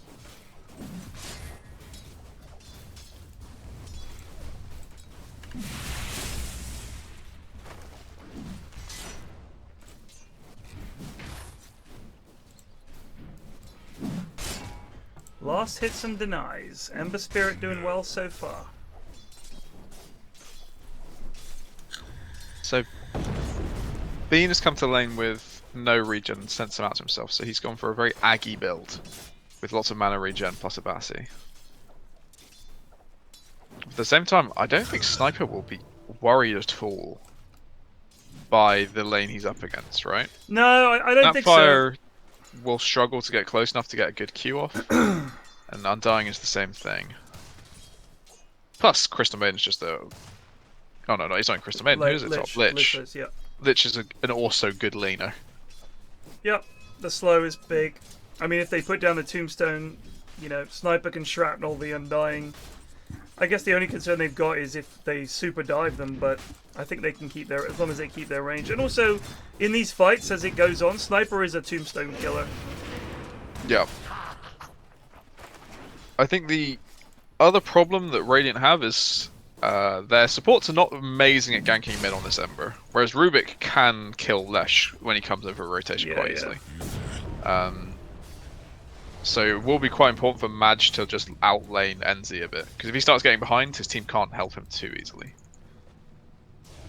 Well, Madge so far 8-0, Ember 14-2. NZfedX definitely has been winning these mid duels. Yeah. But just needs to, like a lot of the lads, I feel, they can do well in the lane, but then after that, they have no idea. Well, we said last game that if he went a Midas, it might have worked out a bit better for him. He went almost too team-oriented. But then didn't fight. Yeah, like, wasn't that was fight, the issue. Like, if you're going to have this, lads, we'll go early game Invoker, and then you're constantly waiting for your next item. You're not really playing early game Invoker. Like, you won the lane. Just go fucking start killing lads. You got Slardar, Ember, Invoker. Pre-BKBs, that's when you should be blowing people up. Terrifying them, taking buildings. Killing I also think over and over. They didn't really take advantage of Roche with Slardar much. Like, No, they never they really tried, went for Roche. As usual, it's like 30 minutes before anybody goes for Roche. Yeah. I feel like if you're stronger, like... one of the things they often think is, we have to get a pick. We have to get a pick. And if they can't get one, they just abandon the idea and they will go back to farming. But really, if you're stronger, being able to bait the enemy team into a fight that they lose at the Roche bit is also a very good thing. I think they had Jakiro, didn't they? That is a dead CM. Yeah. No, not necessarily. There's that slow coming in. It is. It does make me very sad. It wasn't even CM slow. That's just the slow from Wraithfire Blast. Yeah. Proper slowy lane. I presume the route is correct versus Primal Beast level 1. Surprised he went for Arcane Aura level 2 rather than Crystal Nova. But he's got it now. I mean, it's weird to get that when you have mangoes and you're not going to be spamming Frostbite. Like, you're basically there to... Yeah. Anytime Primal Beast comes in, you just freeze him and walk away. Oh, Nutkin is getting... Look at these body blocks from Coop here. There's another slow. Can they get Nutkin here? I think this should be first blood. And Where Banana gets it. Very nice. Love it when the carry gets first blood. Honestly, love that. But in the lane, though, he's not doing that hot. Only 10 CS versus the 20 of Undying. That's really bad. Yeah, I think Undying just clicks so hard.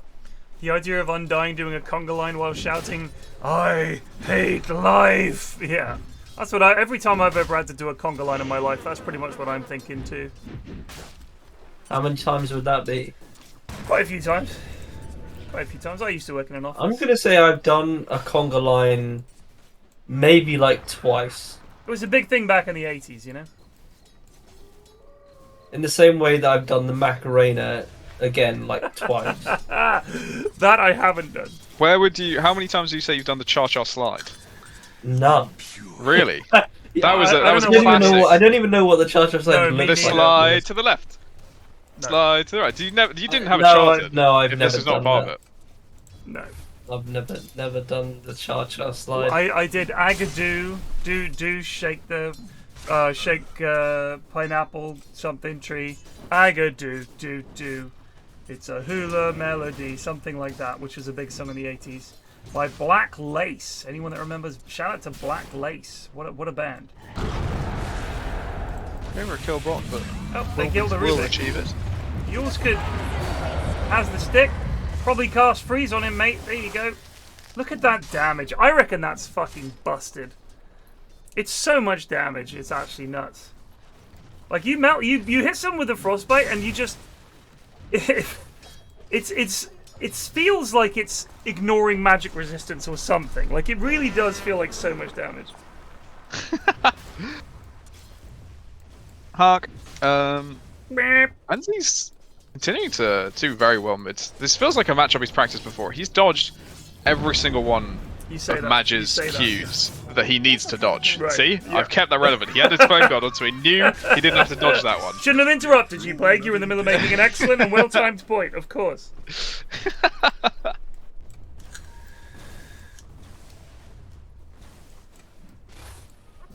I feel like in the past, watching the in-houses, I always felt I would have a chance. Now I think I would be a massive burden to these lads.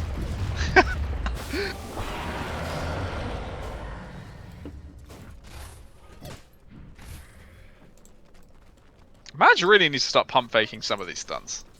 Needs to... Actually, to be fair, he's doing fine. I suppose he's just doing them for CS, so it doesn't matter that he's not landing them, but... Bean continues to kind of crush top. So, he's gained about 15 CS in the time that Webinar's gone 8. And he's on 13 denies. So even though they've not got kill potential on Sniper, it doesn't seem to matter. I mean, I always feel like whenever I'm playing Sniper, whether it's mid or carry, which I don't like it carry as much, I think it's better as a mid because it's very, very frustrating to play against, but part of that strength comes from the scaling of headshot, right? Like it goes from 20 to 50 to 80 to 110, which is huge. That's how you get those sick denies and last hits and stuff like that the enemy just can't possibly cope with. There's a DD top, quickly grabbed by NZfedX. This could be trouble for Madge. I don't know if he can get him here with the DD. He has no levels in chains, so no. No, he won't be able to kill him. But this will harass him a lot. All Corrosion plus DD will mean that Lesh maybe has to go jungle when he pops in. This Undying is just slapping creeps, and there's no. He's outlasting Sniper. Yeah, by a lot as well. Has 23. Ember wants to do a bot with a smoke. Sniper only has 23 last hits to 39-16 on Undying. Do they even? I don't think they have any idea what's coming down here, which is sad, but they should have some inkling. I mean, they should have called missing on Flash, but I don't think it will matter. DD too strong. Lesh is TPing into this though. Neshrak should come in here. This feels I don't think he should either, but NZ only has one more remnant left.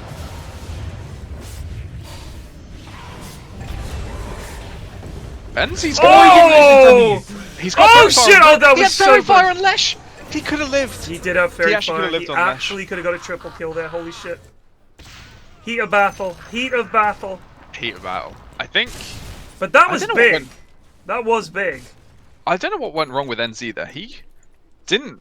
He he even saved one remnant, and then just kind of stopped casting spells. Like he could have tried to remnant dodge the Q. He had it, and that was a big mistake. Yeah, but they are. Cost him greatly. Bean did rotate in too late to actually help, which means Sniper's going to catch up quite a lot top.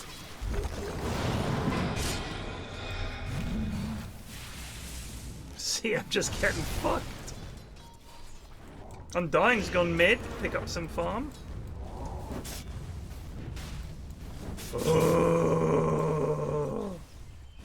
So I assume the Undying Pods 3 build is going to be the same as his Visage build, which is like all AoE auras for the team. Just become unkillable, yeah.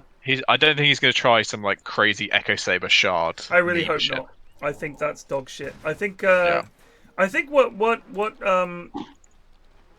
Bean showed is if you just get him on a hero like Visage, he did some good stuff in those fights. He team fought well. Just get some auras on him. He'll just Undying has to survive these fights. I know it sounds silly, but the longer it goes on, the worse it gets because he gets all those decay stacks. He's getting healed. It is a big fucking issue. So Lesh showing top, doesn't really care that he's been revealed, and NZ's going to go bot for the kills again. Oh, he actually leveled his ulti. That's a massive fuck up on Stygian Annihilator. He leveled it as he hit 6? No, he just leveled it at 6, which... I always do that because I hope my team is going to come and save me, and instead, all 3 of these heroes with TPs are taking a tier 1 top, and now I'm losing the ideal is you just save the level up. Right. So that if it's one where it matters, but if it's one where you're just going to put your thing on cooldown for 200 seconds, Not much point leveling it. Still, they are taking some stacks on Radiant, so this is not wasting time with your Wraith King dying. But both teams interesting going for the same play. Look, they take bot tower, they all rotate towards mid.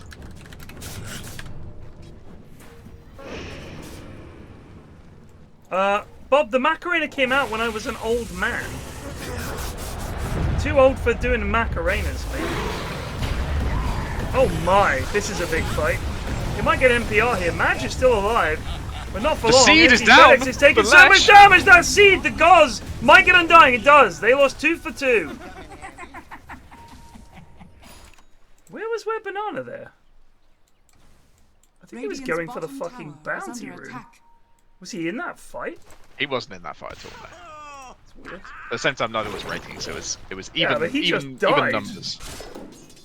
I mean, if Banana was farming his jungle or the top lane, I'd understand, but he was in the neighborhood. He was in their triangle. Didn't get a lit shot off in that fight.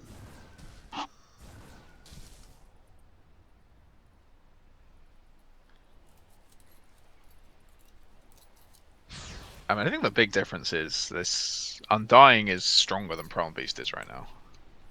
I mean, he's fucking huge, so yeah, let's get net worth. His net worth is actually just the same, but his presence in team fights with Tombstone is too strong. I don't know what this random ring of health is for on Primal Beast. He did this. Oh no, I'm thinking of Bean who did this in game 1 on Brewmaster. I also didn't understand it. I mean, the reason why you fucking die of bracing for health regen. I'm just gonna kill CM. Yeah. For Lotus Orb, maybe? I don't know. I think he just got it during the late for health regen and didn't really think too much about it. So, I think this is a precursor to what Radiant are going to struggle from. Is that Primal and Ember can both go in. And they don't really have anyone who can do that on Mancaf. I think they have a very static team. You're going to want to fight around Tombstone. You're going to have Snapfire staying at the back, getting the Goz off. CM is going to stand there ulting. It's all in on Leshrac and Wraith King. Wraith King, who is dying to creeps down here. It's all in on them to get in there and start the fight. If Alfredo can get enough time to fight, but Dire look like they're actually coming at them this time. I'm convinced that we're going to be trapped here forever. Sorry, Ashwin. Do you need to go? Cool. Do you need to go? No, I find it's just that the long waits between the games have yeah, it's not great. Got me all restless. They've got more. It's a good game so far. Though. It's pretty even, and it's also sad that we can't interact with chat. My God, what is Coop doing? It is apparently catch-up time, so it might be going back to being live on. Oh, is it? Okay. On stream, that's what chat is saying. No, there's still it's 5 minutes behind. 5 minute difference. But this is what happened last time, right? They were like 10 minutes behind, and then over the course of 2 or 3 minutes, they just caught up steadily. Yeah, but I'm still seeing unstable. What? And so, just to give you some idea, the bitrate that I've set on OBS is 6,000, but the bitrate is spiking from 2,000 to 16,000. So it says that my bitrate at the moment is 15,502. Now it's up to 19,000. It should be a steady. I'm live on your stream. I'm at 13 minutes 59 seconds. I'm just gonna refresh. So I am at 13:59. Yeah. But it won't last. Here comes the Goz going in at Madge. Madge Coop gets the ult off! That's nice. It's going to do some bouncing. That's going to fuck Undying up a tree. He's dead. They got 2. Lich did go down. Can they get any more? NPR's trying to give it the runaway. Where's szethw going? He's down. They're going to get more. Knock King Bar. They got 4 for 1. So I wanted to draw attention to this before. So can we take a look at Coop's inventory? This is the worst inventory I've ever seen. Whose? Coop. Lich. Jesus Christ. There's no boots. Mangoes are taking up 3 slots. A full completed wand, and now we're going to Glimmer. Register the no boots. That's because you can't believe what you're seeing already. Radiant's middle That's tower so weird. And Coop is finishing Glimmer pre-boots. Before Yeah, Coop. there's so many things wrong. I think it's just the adrenaline of the occasion has gotten to her. And, you know, just forgot about boots. Oi. Boots aren't exciting, that's why. She knows the Glimmer is the cool item.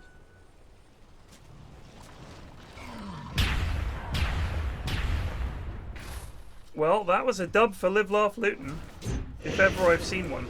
Oh, here goes NZfedX. He's had enough. He's had fucking enough of dog shit. Look at that blast. Here goes the fucking Primal Beast. What's MPR doing? Dying. MPR's being a fucking man about things. Let's go. Ember can get out of here. Why did he not get out of there? Why didn't he? I don't know. That was interesting. We're still supposed to be in the NZ got buffed with +5 minutes on his cooldown. We're still in his good time, and he's playing bad. This is not good. Nice to dive on mid on Emi though. She has finished Glimmer on Coop as well. Let's see if she queues up boots now. If she goes like Aether Lens or something. Maybe I have a neighbor who also streams. Has anyone thought about that? Yeah, it's me. And they knock off at 11, and that's why the stream picked up. And they don't stream during the weekdays every day. Sometimes they do, sometimes they don't. I'm gonna go knocking on my neighbour's doors. What are the odds? I mean, what if they're, you know, you've just got what's like a big UK streamer? PFlax. Tubbo. Tubbo. There's a lot of Tubbo is just next. I mean, he fits the demographic for a Twickenham. Yes, he is a Twicker's boy. Is he actually? No, I don't think he is actually, but.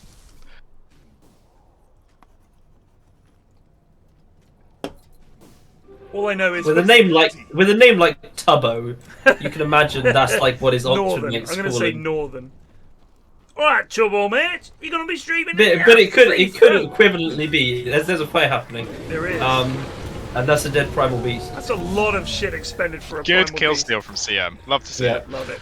But you could also see it in the context, Ted, of me and Tubbo took the I don't know what do they have in fucking the Tubbo at the wine club last night? Yeah. Oh, he was such me a and Tubbo had an absolutely raucous time at the wine club last night.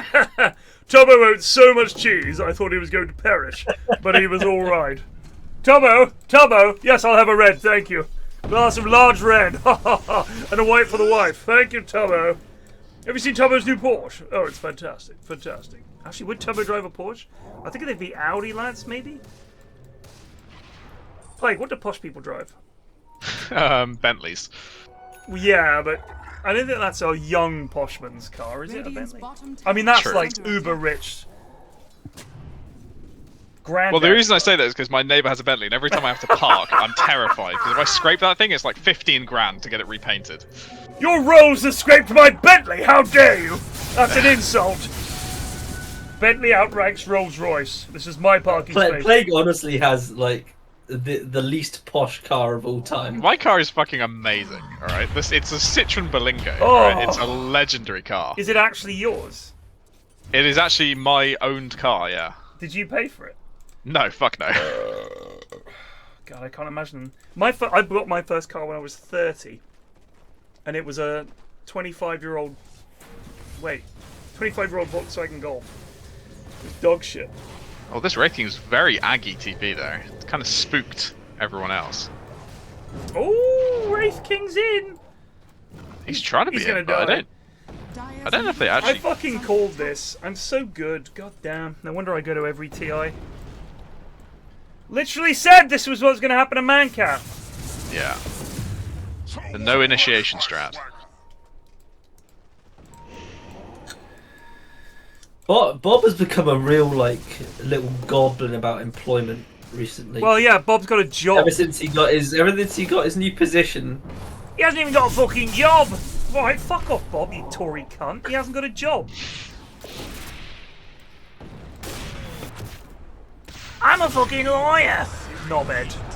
Used to be cool. Whoa, holy shit! MPR goes in on the back. They're gonna kill Lesh. Don't get anything done here. This is terrible for MPR. Yeah, oh my god, this I'm dying is huge. He is huge, but he's dying. He is dying. He did perish. Oh! Wraith King hasn't even lost a single. Well, he's lost a few HP points, but he hasn't lost his first life yet. HP points lost. I can't believe Webinar ran back through the Wraith King. Yeah, Could have just kept jogging him and been fine. Oh, the TP out from NZ. Love that. Yes. Yeah, respect it. Just love that. Radiant's top tower is under attack. That's the joke, says Bob. Oh, sorry, mate, we missed it. That's how you know it was a cracker. Yo, I'm kidding. That's like Munt, mate. You fucking sound like Munt right now. They're back to playing Hoy, that's why. He's back under the cruel influence of Munt. I would have played it this afternoon, but I'm so close to finishing Solasta, and I actually want to fucking finish a game on stream for a change, and not be that guy that starts a game and doesn't finish it. I haven't finished many games. Normally I'm go like, there. So like, I finished, what was that one? Contradiction. Finished XCOM a bunch of times. So definitely need some assistance. I did finish The Witcher. I did finish Kingdom Come, but I almost wanted to kill myself in the last few levels. What other games Kingdom Come was like the really realistic medieval thing, right? Yeah, sure. It was super realistic. Well, whatever it was trying to be realistic, whatever the fuck it was. I mean, it was the sword fighting was like you got hit by a sword, you're dead. It was kind of like that. Yeah, Steroid Germany. Bob, explain, please. I assume Munt spends his time when he's not making memes reading filthy Hoy strats. Well, Munt has a reputation as a Hoy achievement hunter now. Games. What's that, mate? Ashwin? Oh, I said he spends a lot of time looking for lads games and just suggesting things to us. Yeah, no. one ever responds to. He does, yeah. I mean, he's always recommending me games. But to be fair, some of the ones he's recommended, I get it. It's just not for me. That was a fuck up. That's a wasted ult from Snap. I still want to. I think a lot of people have downloaded Overwatch and we still haven't booted it up. So I want to do that at some point because I do want a bit of Overwatch in my life. I mean, I thought about it and I thought, do I actually want to play Overwatch? And I thought back to all those times where I was playing Overwatch and I hated my existence. I'm swaying to no. I'm going to go for no simply because it was okay. I did play it a reasonable amount actually when it was first out. So I spoke to Sips about it and he said he installed it, played for a couple of hours, and then said, "What am I fucking doing?" and uninstalled it. Same day. A lot of people have said to me that I should play CS:GO. Yeah, I saw. You know Gemathy? Yeah. She fucking plays CS:GO. She loves it. I was like, what? She's like, yeah, I fucking love CS:GO. It's like, God, that's a game I just stopped playing because I started playing Hell Let Loose a lot, but it's not the same. Like a good CS:GO game. Oh shit! Oh, that was not a beneficial flashbang, but they could get. They're in a good position. King one. Tombstone's down. This Lich ult. The roots are doing work. The Lich ult is doing work. Madge is trying to kill this guy, but he's got a BKB. Madge is going to go down. They're all going to die here. Can they get Alfredo? Can he get Weird Banana? He gets Weird Banana. Can they get more here? NZfedX. It's 2 for 2. Interesting. Here comes They CM. can probably keep chasing this Ember. Oh, here's Primal. Oh, the suck is nice. Suck. They get him. Nice play from Coop there. Can they get the Undying? The lad is fucking enormous. He's got 24 stacks of strength. Yes! Can I get another one off? He's got one more? You must! Yeah! Heal self! One more? Oh! So he is going for the meme Echo Saber build. He's got Echo Saber and Blink. Okay, well that's which means if he does actually get BKB and get on the sniper, sniper's in big trouble. True. But never refuse go. There was just a really awkward place to fight. Trying to run up this high ground that was into a messy sniper one. shrapnels, and the biggest part was Lich ult. I always say to the lads, fighting upstairs in this game is like, I suppose now putting it into Solasta / 5th edition D&D rules, you're fighting with disadvantage. But instead of just rolling 2 dice and choosing the lowest, you roll 5 dice and you select the lowest. It's as bad as it gets. You might just be critical failing every single time. Stop doing it. Stop doing it. Am I going to try Foxhole? Christ alive. It doesn't matter what game I'm playing! The Foxhole plebs come out of the fucking woodwork. No! Never!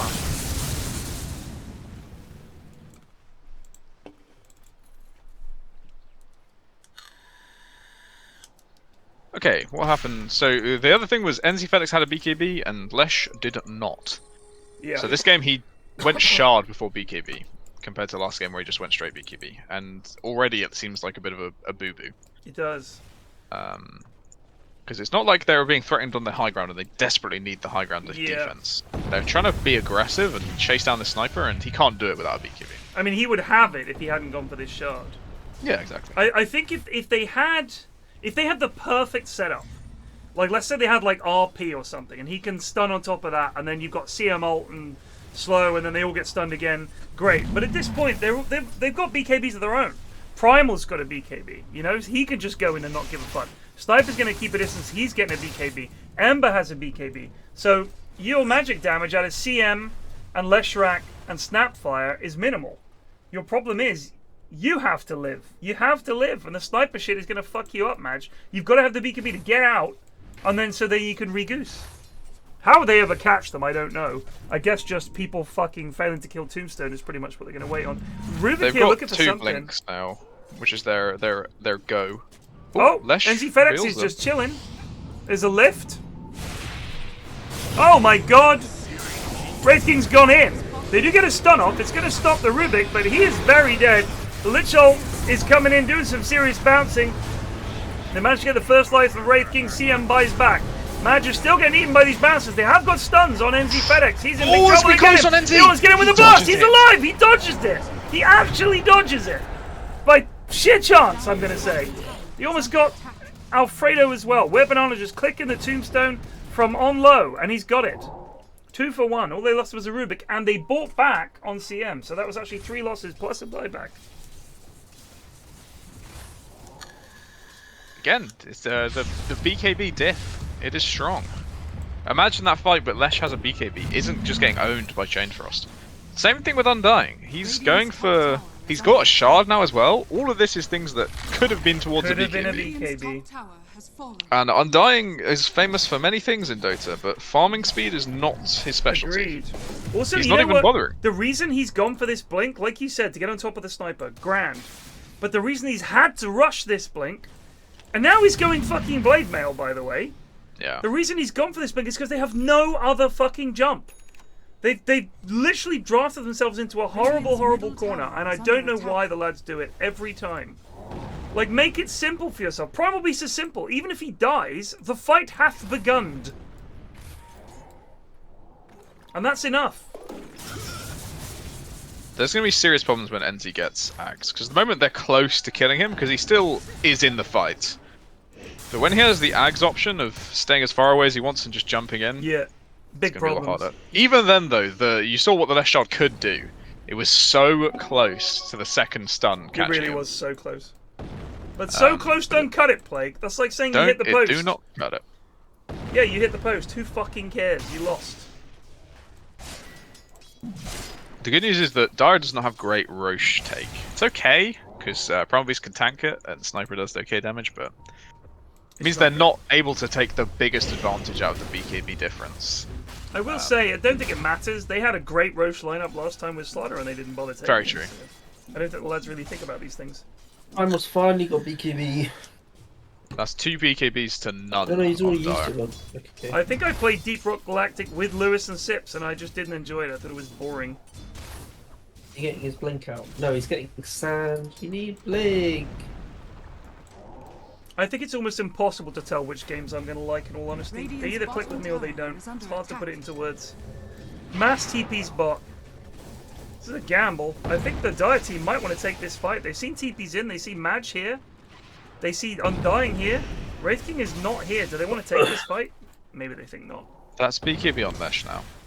That's pretty big. So they won't be able to just obliterate him at the start of every fight. But he's still the lone BKB carrier. Yeah. Wraith King and Undying still obliteratable. So, Mephisto Mori says I must have good soundproofing. I looked into getting soundproofing about 5 or 6 years ago. And I chatted to a company who do soundproofing, and I said that I was looking to get the soundproofing in my room and all the rest of it, and they basically told me it was impossible. And I wasn't quite sure why, but they did explain it to me at the time. Oh, sorry, mate. This isn't. No, we can't do this. No. You see, your walls are all. That's a load-bearing wall, and you know, it's just not going to work. So here's what I contacted these guys. So the soundproofing that they have is to prevent sound getting in, not to prevent sound getting out. That's generally what a lot of soundproofing is. If you go into a recording studio, they tend to be sealed rooms, like the doors will be extremely heavy. I've been in a few, and generally what it is you have soundproofing on the walls to stop echoes and stuff like that, and kill the sort of bounce, so that you get a pure sound, just the voice going into the mic, and the room itself would need to be built for soundproofing by having things like extra thick walls and a super heavy door and all the rest of it. No windows. That kind of stuff is what helps with soundproofing. So a lot of the sort of soundproofing is about killing the sound from bouncing, but if you're loud, it still goes out there. I mean, streamer soundproofing is just slapping these like black, soft like things on the wall. From what I can tell, every like streamer with a proper stream room has just in the background on the wall a few black slabs it's bullshit. that help It's get rid of echoes. But the only solution is to install these black things all over your neighbour's Indeed. house. I install them on their side of the wall. Exactly. How does your family live with you being fairly loud? I close the door. I'm at the top of the house. When Mrs. F goes to bed and I'm yelling, she comes in and says, "Can you fucking keep it down?" I say, "Okay." And the kids say that they can occasionally hear me shouting, but then they're children, and once children are asleep, you have to literally shake them to wake them up. So if my mum's up to stay, she's deaf, so she can't hear. So yeah, it just works out. So B can be done for Wraith King. B can be done for Lesh. They've made good use of the time that they've been allowed. But at the same time, Sniper has his. So that's 3-2 on the BKB. Oh, hello! They caught them out here with some really nice vision. They kill Undying so fast. Holy God! They're going to try and take out this tombstone. That's a Wraith King way out of position. This Goz might trouble them. The Goz might trouble them. Wraith King is locked down again. Gets assassinated by the sniper. They do get the CM freeze off, but it doesn't matter. He's dead. Primal Beast going in on Madge. He gets the bonk. Can they help him here at all? The Lich Ult is really nicely timed. The Glimmer does help, but they're going to get Madge here, and they're going to probably mop up szethw as well. Gets the CM off so late. Holy God, how did you not find time for that earlier? And they lost 5. It's looking rough. Why did Wraith King not BKB? Why? Why? When he's standing here rooted with Sniper clicking him, why not BKB and Wand? Don't know, boss. Why just let yourself die? I think BKB is not that important. Forgot he had it? Yeah, that might be it. It was a completely new purchase. I've done that. Happens. You just forget you've got it. So Undying has given up on the Blade Mail Dream, is going to BKB now as well. That's very good. The Blade Mail, I think, is a mistake in almost every single situation. Maybe on Legion, fair enough, but on pretty much every other hero, I think Blade Mail is fucking dog shit. I really do. I've given up on it, not just because of that Slacks game. Yeah. Although that was very funny for like 5 minutes. When the Elder Titan did his ult and we almost killed him, that was fucking hilarious.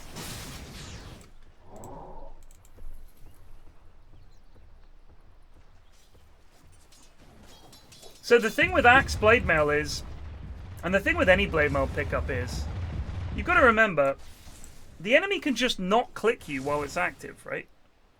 Like, they just don't click you. So if you Blade Mail blink in as Axe and get a big call off, I've got to say, I still think getting a BKB is probably going to be better. BKB as Axe is super good. You pop the BKB, you get in there, and you can get your call off. Because otherwise, all these fucking Night Stalkers and shits like that, you go in and you're just standing there. You can't do fucking anything. Yeah. Blade Mail is a very good solo kill item. Like, when you don't have your team there, the damage helps a lot. But generally, you're not looking for solo kills as Axe, compared to Legion, where it's very important. You're constantly hunting solo kills. It's great if you can get them. If you have the farm to afford a Blade Mail, it's great. You become a genuine threat by yourself, which makes it harder for the enemy team to play. But if you're less of a threat in team fights, is that really what you want your Axe to be? Like, if your Axe tries to blink in and just can't fucking get there because he's walked into Sniper or you know, Shrapnel, or he's taken a tickle of damage and he's just walking about, I think I think it's just a fucking waste of time. Number of times, well, no, Blade Mail against Wendy used to be Pog, but now she just cancels her ult. She can just press S and it's like, it used to be the default. You just get Blade Mail and then she can never ult you, because she just dies. Like, Axe versus Wendy, I was like, oh, fuck yeah. If she ever tries to ult me, she's dead. Or against Lunar ult was another one. If you have a really tanky hero, you pop Blade Mail, and she just dies to her own ult. But that only works until she gets BKB, and she generally gets it pretty early, so... Do you remember the days of Wendy needing to stand still to click with focus fire? So bad. I remember when the wind run thing, the running thing got added in, it looked so jank. It did look so jank, yeah. But can you, I mean, it's just like, the idea of having to stand still. So you were literally, you had to be so farmed to be able to shackle and ult someone and kill them. And you couldn't cancel it. Like, it's just crazy. They're getting bot. Bottom tower is under attack.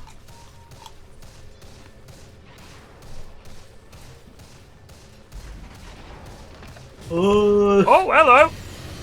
What is going on? I don't know, but here's their initiation. It's pretty sick.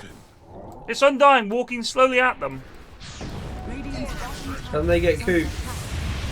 They will get Coop. Undying is now going in without his BKB on, but it seems to be working fine. Webinar cannot just stick in here and fight them. Oh, but there's good saves to get them away. Not good enough though. I'm intrigued. I felt like a lot of this fight didn't need to happen, and then just did.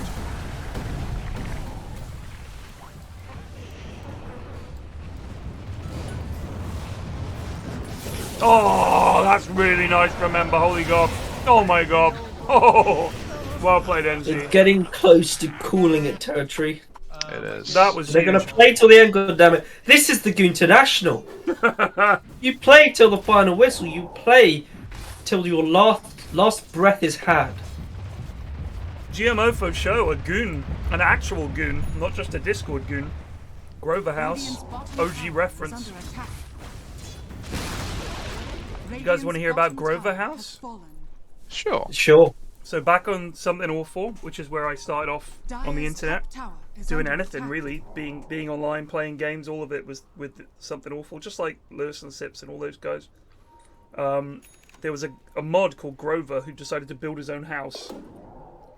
You can look this up. It's Grover House Haus. He built his own house, but it was the most poorly constructed house you've ever seen. And the design decisions were so poor. Like, even just the placement of the staircase, the windows, like, it's unbelievable. It's like if you gave a child the rights to make a house. Yes, the load-bearing drywall is a prime example. Goons who actually knew, and when I say goons, I mean people that posted on SA. Yeah. Not our goons. Goons that actually knew something about building were like, what the fuck is this? This is unbelievably unsafe and ridiculous and stuff like that. It's hilarious. If you look up the whole story, I'm pretty sure you can find it online. Not on SA, but just online in general. It's a remarkable story. And a remarkable house. Grover House is legendary. They are thinking of... Was it what? Was there a Grover House 2? No, I don't. I think if there was a Grover House 2, Grover did not post it on Something Awful. Because the thing is, it was kind of like, remember, Reddit didn't exist back then. So a lot of people who would have been perfectly fine as Reddit posters and Reddit mods were Something Awful posters and Something Awful mods. And one side of Something Awful was basically people that would end up as, like, Reddit mods, I'm sure, and those kind of, I'm in the LARPing subreddit, you know, those kind of guys. And like, you know, the Discord mods meme? Those kind of guys. That was a lot of goons. Like, there was a subreddit called Goons with Spoons, which was a cooking subreddit. They changed it to Goons Stay Away from Spoons, because the things that they cooked and the pictures they posted were so fucking horrendous. It's just horrible. So it was like this weird division in Something Awful, because it was such a large community at the time, where some people were very funny and cynical and actually smart, and some people were complete morons, but were also very, very, you know, posted a lot, or they were mods or whatever. Oh! Well, an attempt was made. So someone like Grover should definitely not have been anywhere near something awful. Like, oh my god, that was fast. Coop is dead. The Ghost comes in. NZfedX. They're on Sniper again. They are on top of Look Sniper. Look at all three of them just hunting this Sniper down. They can't get him. BQ is down now on him now. That's right. He's dead! Oh, the stuff. Can they get NZ? Can they get NZ? Here comes MPR. This could be a turning point. This could be seriously bad. Oh, that match goes down, though. match goes down! Holy shit! NZfedX with another double! MPR. With the big play. Big from MPR, and NZfedX coming in with the damage. Holy shit. Big fight. Big fight. Where's the fight recap? Where's the fight recap? I want to see the damage. There it is. Look at that damage. 6k from FedEx and 4.3 from MPR. And the like fucking support. Rubik contributed a lot. Lich just died there. I mean, Lich has stolen Pulse Nova a few times, and it has been a lot of damage in the fights. Last fight, he killed a few people with having Pulse Nova on the entire time. I think... So they're not... It's over. Yeah, it's over. But they are... It's like go all in for sniper strat is maybe the only way they take fights, but it's so rough for their backline. It is. Especially because NZ has Ags, Shivas, BKB, and now Aegis. I mean, he is just blowing people up. He's played really well this game. 16, 3, and 21. They do not have the team to cope with him. Like, they really don't. Yeah. It sounds weird, but it's like...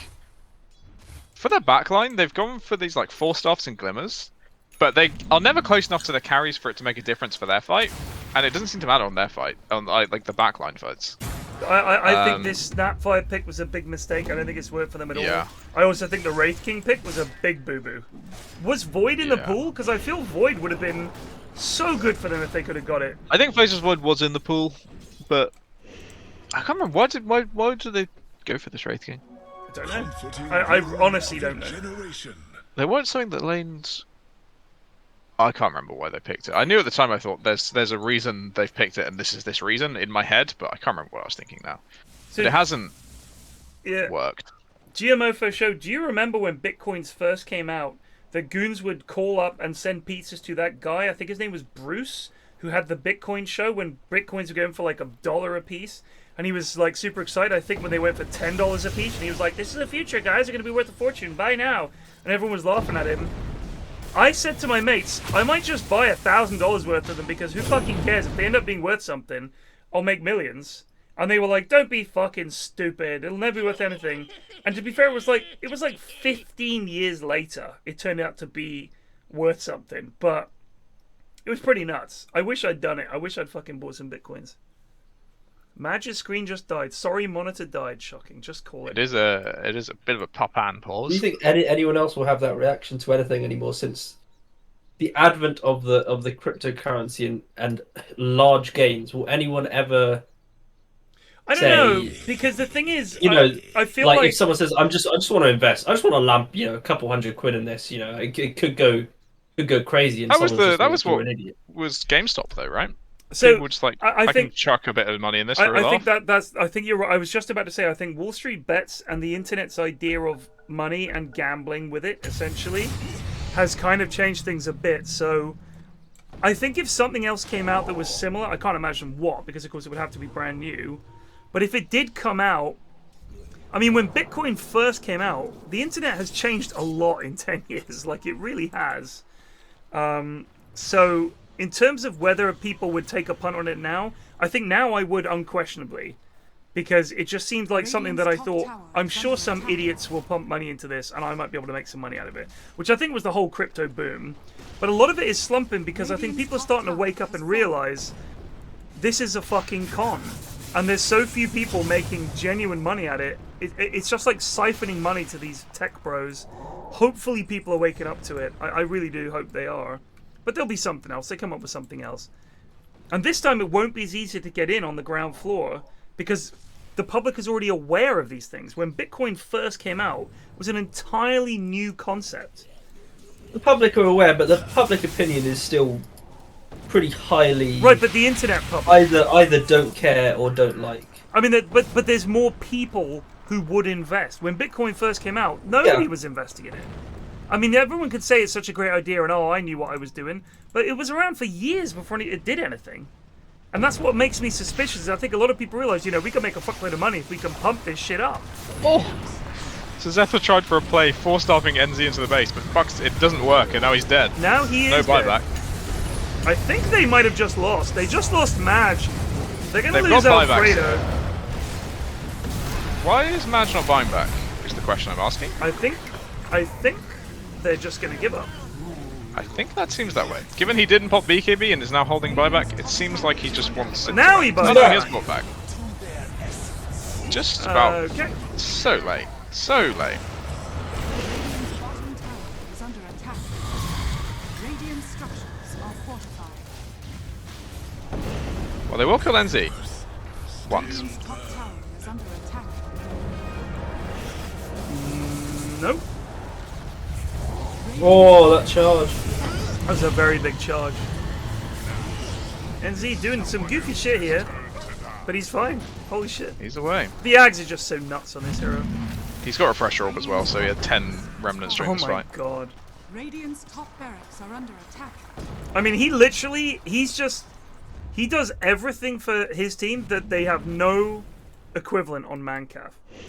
They have no one on their team who can go in like this, live, disrupt, get on the backlines, do it all. He's and output damage. And it's not just his farm; it's the nature of Ember. They haven't picked anything like it. Now he's going to get a DD, and they're going to go in and do the same thing mid. I don't know if you want to give this to Sniper or not. Just bottle that shit. Wait till you get there. Pop it. I mean, his fucking slight here is going to do so much damage. Good god.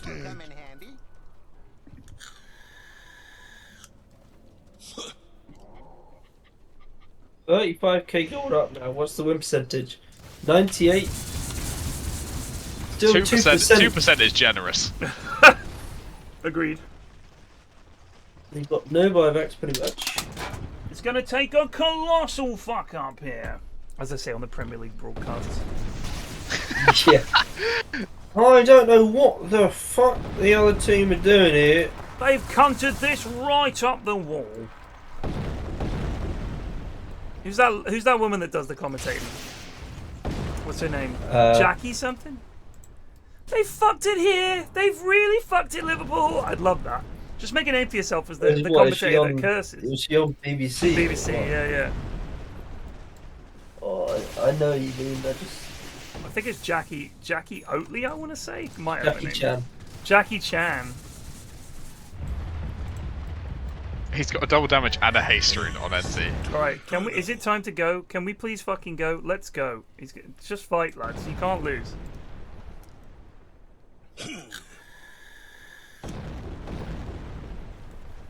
I'd love to see. You know, is it called like Dota Ember? Yeah. The like custom game mode where like everything's a bit overtuned. Yeah. I'd love to see like they change Leshrac Shard to just like keep increasing for like another 5 times until like until it's just massive. And just continual. Yeah. Boom, boom, boom, boom, just non-stop stun. Like it does it for like 15 times instead of like 5. So this is why I thought they might have given the DD to Sniper, but he didn't have a bottle. Is because the added pressure that him with DD clicking the buildings would give is kind of nuts. Bottom tower is under attack.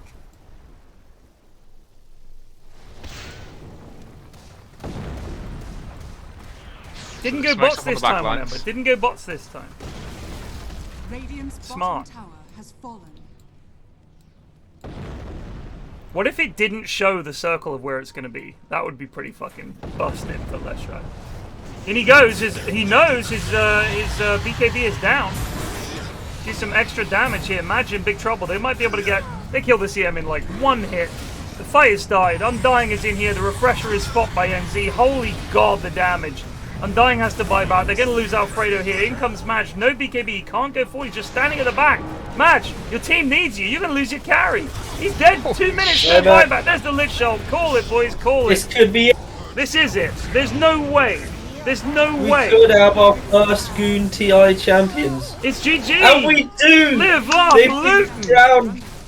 Live, Laugh, Luton are your first Goonternational champions. They've done it! They've bloody done it! Didn't they lose game 1?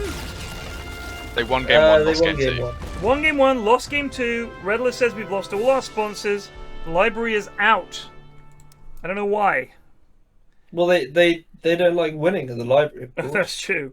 Shh, they say. You know, the history books are written by the losers or the victors or whoever. Excellent. But not Live, Laugh, Luton. Indeed. Well, Live, Laugh, Luton have won, so they could write the history books. The history books are that NZfedX has probably been the player of the tournament. He's won this game. He did well in the first game. Second game, not so much. But we'll ignore that. Everyone has a bad day. MVP, I'm going to give it to NZ. I think he absolutely popped I think it's off. NZ. Yeah, absolutely. He was definitely their win condition in game 1, and they won that game. He was arguably less of their win condition in game 2, because they just fucked the draft up the wall for Bance.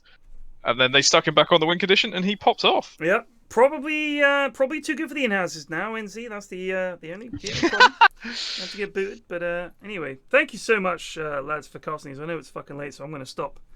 But these were some fun games. They basically... We've got to go to the GTI fucking after party now, mate. Have you not got an invite? No, I didn't get invited. I'm sorry. Have a great time. As usual with the afterways, they finish at midnight.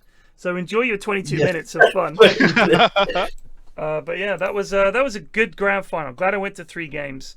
I am really sorry that it was laggy at the start, but I hope you enjoyed the final game was at least lag free. So that's something. So yeah, Live, Laugh, Luton have done it. Eri. Thank you to Eri, absolutely, for organising this shit show, and no doubt having to put up with 20 or 30 DMs a day from people asking for this, that, or the other, and fucking standards for this and standards for that and everything. So well done. Coop has snuck onto a winning team by standing in for Hobbit, who could have been here for this. And might the games have been different? With that starting item build, unbelievable. Who would have thought that was the winning item build? 3 slots of mangoes, and Coop was on the winning team. So congratulations. I think their draft was solid. They managed to win a GOONTI with Where Brain Cell. Just put that into perspective for you there. And NZ didn't throw, and they won the game. It's just that easy. Lads, thanks for casting. Maybe you're getting better at dotes, and that's scary. It is scary. They'll ruin the in-houses. We need to find some more goons. Need to have a big fucking recruitment drive. Get some more goons in. Are you terrible at everything? Come play in the in-houses. Your streamer needs you. With the pointy finger. I'm basically, in Hoi terms, I'm doing all adult serve. And they're in. Alright, cheers boys. I'll see you manana for the actual in-houses. Peace. Back to normal. Cheers for casting. Take it easy. I'll see you lot tomorrow as well. I'll be around during the day. And then of course, it's 8 PM. The in-houses carry on as usual. They never end. Last week, before I go off to TI, I won't be here until November. So I hope you guys can join me for that. Yeah, scraping the barrel, Bob. I forgot about scraping the barrel. Oh man. Alright, I'll see you guys tomorrow. Cheers for watching. Peace out.